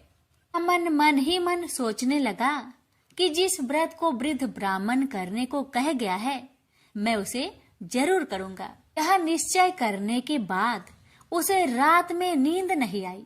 वह सवेरे उठकर सत्यनारायण भगवान के व्रत का निश्चय कर भिक्षा के लिए चला गया।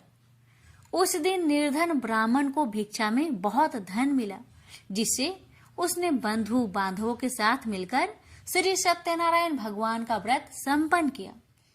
भगवान सत्यनारायण का व्रत संपन्न करने के बाद वह निर्धन ब्राह्मण सभी दुखों से छूट गया और अनेक प्रकार की संपत्तियों से युक्त हो गया। उसी समय से यह ब्राह्मण हर माह इस व्रत को करने लगा। इस तरह से सत्यनारायण भगवान के व्रत को जो भी मनुष्य करेगा वह सभी प्रकार के पापों से छूटकर मोक्ष को प्राप्त होगा। जो मनुष्य इस व्रत को करेगा वह भी सभी दुखों से मुक्त हो जाएगा। सूत जी बोले कि इस तरह से नारद जी से नारायण जी का कहा हुआ श्री सत्यनारायण व्रत को मैंने तुमसे कहा। हे वृपो, मैं अब और क्या कहूँ? ऋषि बोले, हे मुनिवर, संसार में उस व्रीप से सुनकर और किस किस ने इस व्रत को किया, हम सब इस बात को सुनना चाहते हैं। इसके लिए हमारे मन में श्रद्धा का भाव है। सूत जी बोले, हे मुनियों, जिसने इस व्रत को किया है वह सब सुनो। एक समय वही व्रीप धन व ऐश्वर्य के अनुसार अपने बंधु बांधवों के साथ इस व्रत को करने को तैयार हुआ। उसी समय एक लकड़ी बेचने वाला बूढ़ा आदमी आया और लकड़ियां बाहर रखकर अंदर ब्राह्मण के घर में गया। प्यास से दुखी वह लकड़हारा उनको व्रत करते देख व्रीप को नमस्कार कर पूछने लगा कि आप यह क्या कर रहे हैं तथा इसे करने से क्या फल मिलेगा, कृपया मुझे भी बताइए। ब्राह्मण ने कहा कि सब मनोकामनाओं को पूरा करने वाला यह सत्यनारायण भगवान का व्रत है। इनकी कृपा से ही मेरे घर में धन्य धान्य आदि की वृद्धि हुई है। व्रीप से सत्यनारायण व्रत के कथा के बारे में जानकर लकड़हारा बहुत प्रसन्न हुआ। चरणामृत लेकर वह प्रसाद खाने के बाद वह अपने घर गया। लकड़हारे ने अपने मन में संकल्प किया कि आज लकड़ी बेचने से जो धन मिलेगा उसी से श्री सत्यनारायण भगवान का उत्तम व्रत करूंगा। मन में इस विचार को ले बूढ़ा आदमी सिर पर लकड़ियां रख उस नगर में बेचने गया जहां धनी लोग ज्यादा रहते थे। उस नगर में उसे अपनी लकड़ियों का दाम पहले से 4 गुना अधिक मिलता है। बूढ़ा प्रसन्नता के साथ दाम लेकर केले, शक्कर, घी, दूध, दही और गेहूं का आटा ले और सत्यनारायण भगवान की व्रत की अन्य सामग्रियां लेकर अपने घर गया। वहां उसने अपने बंधु बांधवों को बुलाकर विधि विधान से सत्यनारायण भगवान का पूजन और व्रत किया। इस व्रत के प्रभाव से वह बूढ़ा लकड़हारा धन, पुत्र आदि से युक्त होकर संसार के समस्त सुख भोग अंत काल में बैकुंठ धाम को चला गया। इति श्री सत्यनारायण व्रत कथा 2 अध्याय संपूर्ण। श्रीमन नारायण नारायण नारायण भज मन नारायण नारायण नारायण। श्री सत्यनारायण भगवान की जय। सूत जी बोले, हे श्रेष्ठ मुनियों, अब आगे की कथा कहता हूँ। पहले समय में उल्कामुख नाम का एक बुद्धिमान राजा था। वह सत्य वक्ता और जितेंद्रिय था। प्रतिदिन देव स्थानों पर जाता और निर्धनों को धन देकर उनके कष्ट दूर करता था। उसकी पत्नी कमल के समान मुख वाली तथा सती साध्वी थी। भद्रशिला नदी के तट पर उन दोनों ने श्री सत्यनारायण भगवान का व्रत किया। उसी समय साधु नाम का एक वैश्य आया। उसके पास व्यापार करने के लिए बहुत सा धन भी था। राजा को व्रत करते देखकर वह विनय के साथ पूछने लगा, हे राजन, भक्ति भाव से पूर्ण होकर आप यह क्या कर रहे हैं? मैं सुनने की इच्छा रखता हूँ, तो आप मुझे बताए। राजा बोले, हे साधु, अपने बंधु बांधवों के साथ पुत्र आदि की प्राप्ति के लिए एक महाशक्तिमान श्री सत्यनारायण भगवान का व्रत व पूजन कर रहा हूँ। राजा के वचन सुन साधु आदर से बोला, हे राजन, मुझे इस व्रत का सारा विधान कहिए। आपके कथा अनुसार मैं भी इस व्रत को करूंगा। मेरी भी संतान नहीं है और इस व्रत को करने से निश्चित रूप से मुझे संतान की प्राप्ति होगी। राजा से व्रत का सारा विधान सुनकर व्यापार से निवृत्त हो वह अपने घर गया। साधु वैश्य ने अपनी पत्नी को संतान देने वाले इस व्रत का वर्णन कह सुनाया और कहा कि जब मेरी संतान होगी तब मैं इस व्रत को करूंगा। साधु ने इस तरह के वचन अपनी पत्नी लीलावती से कहे। एक दिन लीलावती पति के साथ आनंदित हो सांसारिक धर्म में प्रवृत्त होकर सत्यनारायण भगवान की कृपा से गर्भवती हो गई। 10वें महीने में उसके गर्भ से एक सुंदर कन्या ने जन्म लिया। दिनों दिन वह ऐसे बढ़ने लगी जैसे कि शुक्ला पक्ष का चंद्रमा बढ़ता है। माता पिता ने अपनी कन्या का नाम कलावती रखा। एक दिन लीलावती ने मीठे शब्दों में अपने पति को याद दिलाया कि आपने सत्यनारायण भगवान के जिस व्रत को करने का संकल्प किया था उसे करने का समय आ गया है। आप इस व्रत को करिए। साधु बोला कि हे प्रिय, इस व्रत को मैं उसके विवाह पर करूंगा। इस प्रकार अपनी पत्नी को अवशासन देकर वह नगर को चला गया। कलावती पिता के घर में रह वृद्धि को प्राप्त हो गई। साधु ने एक बार नगर में अपनी कन्या को सखियों के साथ देखा तो तुरंत ही दूत को बुलवाया और कहा कि मेरी कन्या की योग वर देखकर आओ। साधु की बात सुनकर दूत कंचन नगर में पहुंचा और वहां देखभाल कर लड़की के सुयोग बनिक पुत्र को ले आया। सुयोग लड़के को देख साधु ने बंधु बांधवों को बुलाकर अपनी पुत्री का विवाह कर दिया। लेकिन दुर्भाग्य की बात ये कि साधु ने अभी भी श्री सत्यनारायण भगवान का व्रत नहीं किया। इस पर श्री भगवान क्रोधित हो गए और श्राप दिया कि साधु को अत्यधिक दुख मिले। अपने कार्य में कुशल साधु बनिया जमाई को लेकर समुद्र के पास स्थित होकर रत्नासारपुर नगर में गया। वहां जाकर दामाद ससुर दोनों मिलकर चंद्रकेतु राजा के नगर में व्यापार करने लगे।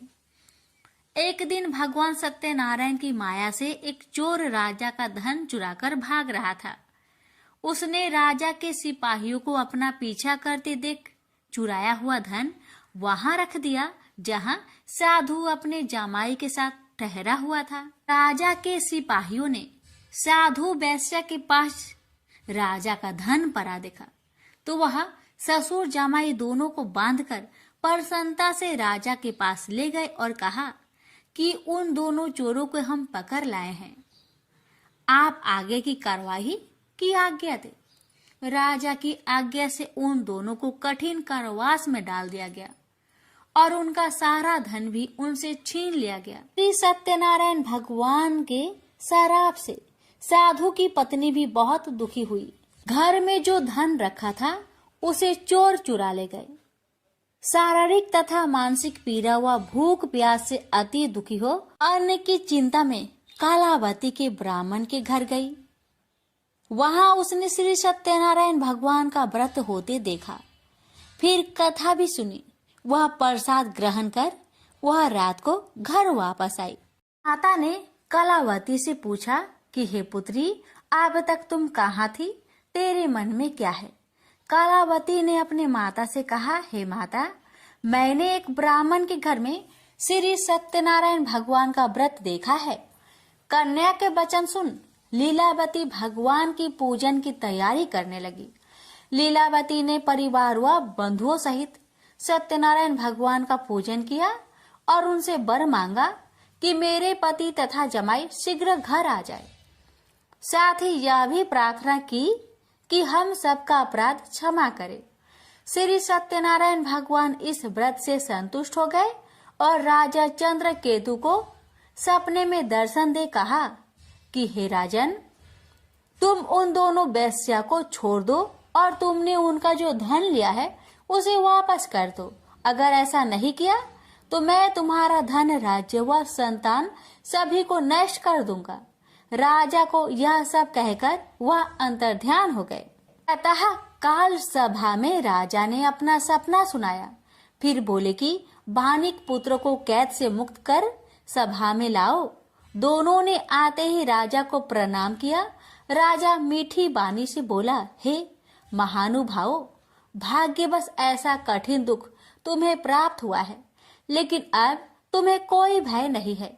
ऐसा कह राजा ने उन दोनों को नए वस्त्र भूषण भी पहनाए और जितना धन उनका लिया था उससे 2 गुना धन वापस कर दिया। दोनों वेश्या अपने घर को चल दिए। श्री सत्यनारायण व्रत कथा का 3रा अध्याय संपूर्ण। श्रीमन नारायण नारायण नारायण, भज मन नारायण नारायण नारायण। श्री सत्यनारायण भगवान की जय। सूत जी बोली, वैश्या ने मंगलाचार कर अपनी यात्रा आरंभ की और अपने नगर की ओर चल दिया। उसके थोड़ी दूर जाने पर एक दंड भेषधारी श्री सत्यनारायण ने उनसे पूछा, हे साधु, तेरी नाव में क्या है? अभिमानी बानिक हंसता हुआ बोला, हे दंडी, आप क्यों पूछते हो? क्या धन लेने की इच्छा है? मेरी नाव में तो बेल व पत्ते भरे हुए हैं। वैश्या के कठोर वचन सुन भगवान बोले, तुम्हारा वचन सत्य हो। दंडी ऐसे वचन कहे वहां से दूर चले गए। कुछ दूर जाकर समुद्र के किनारे बैठ गए। दंडी के जाने के बाद साधु वैश्या ने नित्य क्रिया के पश्चात नाव को ऊंची उठते देखकर अचंभा माना और नाव में बेल पत्ते आदि देख वह मूर्छित हो जमीन पर गिर पड़ा। मूर्छा खोलने पर वह अत्यंत शोक में डूब गया। तब उसका दामाद बोला कि आप शोक ना मनाए, यह दंडी का श्राप है, इसलिए हमें उनकी शरण में जाना चाहिए, तभी हमारी मनोकामना पूरी होगी। दामाद की बात सुनकर वह डंडी के पास पहुंचा और अत्यंत भक्ति भाव नमस्कार करके बोला, मैंने आपसे जो असत्य वचन कहे थे उनके लिए मुझे क्षमा दे। ऐसा कह कहकर महान शोकातुर हो रोने लगा। डंडी भगवान बोले, हे बानिक पुत्र, मेरी आज्ञा से बार बार तुम्हें दुख प्राप्त हुआ है, तू मेरी पूजा से विमुख हुआ। साधु बोला, हे भगवान, आपकी माया से ब्रह्मा आदि देवता भी आपके रूप को नहीं जानते, तब मैं अज्ञानी कैसे जान सकता हूँ? आप प्रसन्न होइए, अब मैं सामर्थ्य के अनुसार आपकी पूजा करूंगा। मेरी रक्षा करो और पहले के समान नौका में धन भर दो। साधु वैश्य के भक्ति पूर्वक वचन सुनकर भगवान प्रसन्न हो गए और उसकी इच्छा अनुसार वरदान देकर अंतर ध्यान हो गए। ससुर जमाई जब नाव पर आए तो नाव धन से भरी हुई थी। फिर वही अपने अन्य साथियों के साथ सत्यनारायण भगवान का पूजन कर अपने नगर को चल दिए। जब नगर के नजदीक पहुंचे तो दूत को घर पर खबर करने के लिए भेज दिया। दूत साधु की पत्नी को प्रणाम कर कहता है कि मालिक अपने दामाद सहित नगर के निकट आ गए हैं। दूत की बात सुन साधु की पत्नी लीलावती ने बड़े हर्ष के साथ सत्यनारायण भगवान का पूजन कर अपनी पुत्री कलावती से कहा कि मैं अपने पति के दर्शन को जाती हूँ, तू कार्य पूर्ण कर शीघ्र आ जाना। माता के ऐसे वचन सुन कलावती जल्दी में प्रसाद छोड़ अपने पति के पास चली गई। प्रसाद की अवज्ञा के कारण श्री सत्यनारायण भगवान रुष्ट हो गए और नाव सहित उसके पति को पानी में डुबो दिए। कलावती अपने पति को वहां ना पाकर रोती हुई जमीन पर गिर गई। नौका को डूबा हुआ देख वह कन्या को रोता देख साधु दुखी होकर बोला कि हे प्रभु, मुझसे तथा मेरे परिवार से जो भूल हुई है उसे क्षमा करे। साधु के दीन वचन सुनकर श्री सत्यनारायण भगवान प्रसन्न हो गए और आकाशवाणी हुई, हे साधु, तेरी कन्या मेरे प्रसाद को छोड़कर आई है, इसलिए उसका पति अदृश्य हो गया है। यदि वह घर जाकर प्रसाद खाकर लौटती है तो इसे उसका पति अवश्य मिलेगा। ऐसी आकाशवाणी सुन कलावती घर पहुंचकर प्रसाद खाती है और फिर आकर अपने पति के दर्शन करती है। उसके बाद साधु अपने बंधु बांधवों सहित श्री सत्यनारायण भगवान का विधि विधान से पूजन करता है। इस लोक का सुख भोग वह अंत में स्वर्ग जाता है। इति श्री सत्यनारायण व्रत कथा चतुर्थ अध्याय संपूर्ण। श्रीमन नारायणे नारायणे नारायणे भज मन नारायणे नारायणे नारायण। श्री सत्यनारायण भगवान की जय। श्री सूत जी बोले, हे ऋषियों, मैं और भी एक कथा सुनाता हूँ, उसे भी ध्यान पूर्वक सुनो। प्रजा पालन में लीन तुंगध्वज नाम का एक राजा था। उसने भी भगवान का प्रसाद त्याग कर बहुत ही दुख प्राप्त किया। एक बार वन में जाकर वन्य पशुओं को मारकर वह बर के पेड़ के नीचे आया। वहां उसने ग्वालों को भक्ति भाव से अपने बंधुओं सहित सत्यनारायण भगवान का पूजन करते देखा।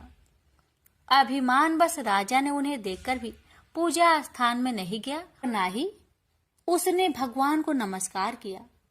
ग्वालों ने राजा को प्रसाद दिया, लेकिन उसने वह प्रसाद नहीं खाया और प्रसाद को वही छोड़कर वह अपने नगर को चला गया। जब वह नगर में पहुंचा तो वहां सब कुछ तहस नहस हुआ पाया, तो वह शीघ्र ही समझ गया कि यह सब भगवान ने ही किया है। वह दोबारा ग्वालों के पास पहुंचा और विधि पूर्वक पूजा कर प्रसाद खाया, तो श्री सत्यनारायण भगवान की कृपा से सब कुछ पहले जैसा हो गया। दीर्घ काल तक सुख भोगने के बाद मरोना उपरांत उसे स्वर्ग लोक की प्राप्ति हुई। तो मनुष्य परम दुर्लभ इस व्रत को करेगा तो भगवान सत्यनारायण की अनुकंपा से उसे धन्य धान्य की प्राप्ति होगी। निर्धन धनी हो जाता है और भय मुक्त हो जीवन जीता है। संतानहीन मनुष्य को संतान सुख मिलता है और सारे मनोरथ पूर्ण होने पर मानव अंत काल में वैकुंठ धाम को जाता है। सूत जी बोले, जिन्होंने पहले इस व्रत को किया है, अब उनके दूसरे जन्म की कथा कहता हूँ। वृद्ध शांतानंद ब्राह्मण ने सुदामा का जन्म लेकर मोक्ष की प्राप्ति की। लकरहारे ने अगले जन्म में निषाद बनकर मोक्ष प्राप्त किया। उल्कामुख नाम का राजा दशरथ होकर बैकुंठ को गए। साधु नाम के वैश्य ने मोर ध्वज बनकर अपने पुत्र को आरे से चीरकर मोक्ष पाया। महाराज तुंगध्वज ने स्वयंभू होकर भगवान में भक्ति युक्त हो कर्म कर मोक्ष पाया। श्री सत्यनारायण व्रत कथा का 5वां अध्याय संपूर्ण हुआ। श्रीमन नारायण नारायण नारायण भज मन नारायण नारायण नारायण। श्री सत्यनारायण भगवान की जय। लापसी तपसी की कथा। एक लापसी था, एक तपसी था। तपसी हमेशा भगवान की तपस्या में लीन रहता था। लापसी रोजाना 1.25 सेर की लापसी बनाकर भगवान का भोग लगाकर जीम लेता था। एक दिन दोनों लड़ने लगे। लापसी बोला, मैं रोज भगवान की तपस्या करता हूँ, इसलिए मैं बड़ा हूँ। लापसी बोला कि मैं रोज भगवान को 1.25 सेर लापसी का भोग लगाता हूँ, इसलिए मैं बड़ा हूँ। नारद जी वहां से गुजर रहे थे। दोनों को लड़ता देखकर उनसे पूछा कि क्यों तुम लड़ रहे हो।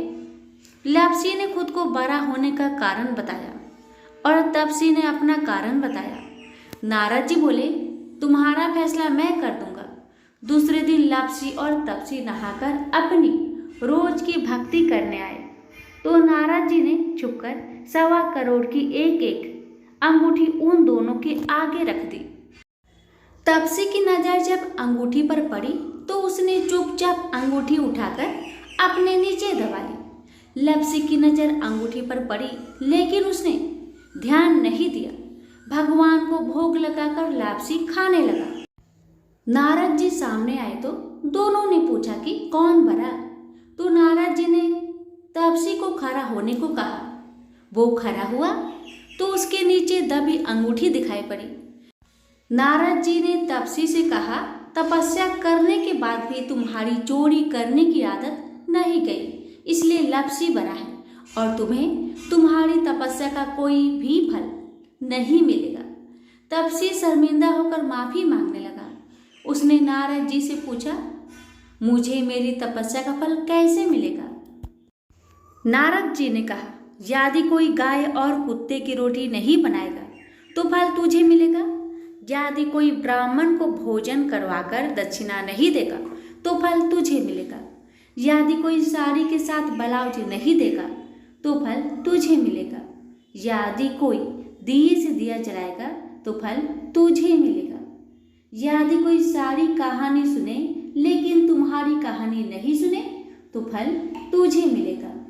उसी दिन से हर व्रत कथा कहानी के साथ लापसी तपसी की कहानी भी सुनी और कही जाती है। प्रेम से बोलिए लक्ष्मी नारायण की जय।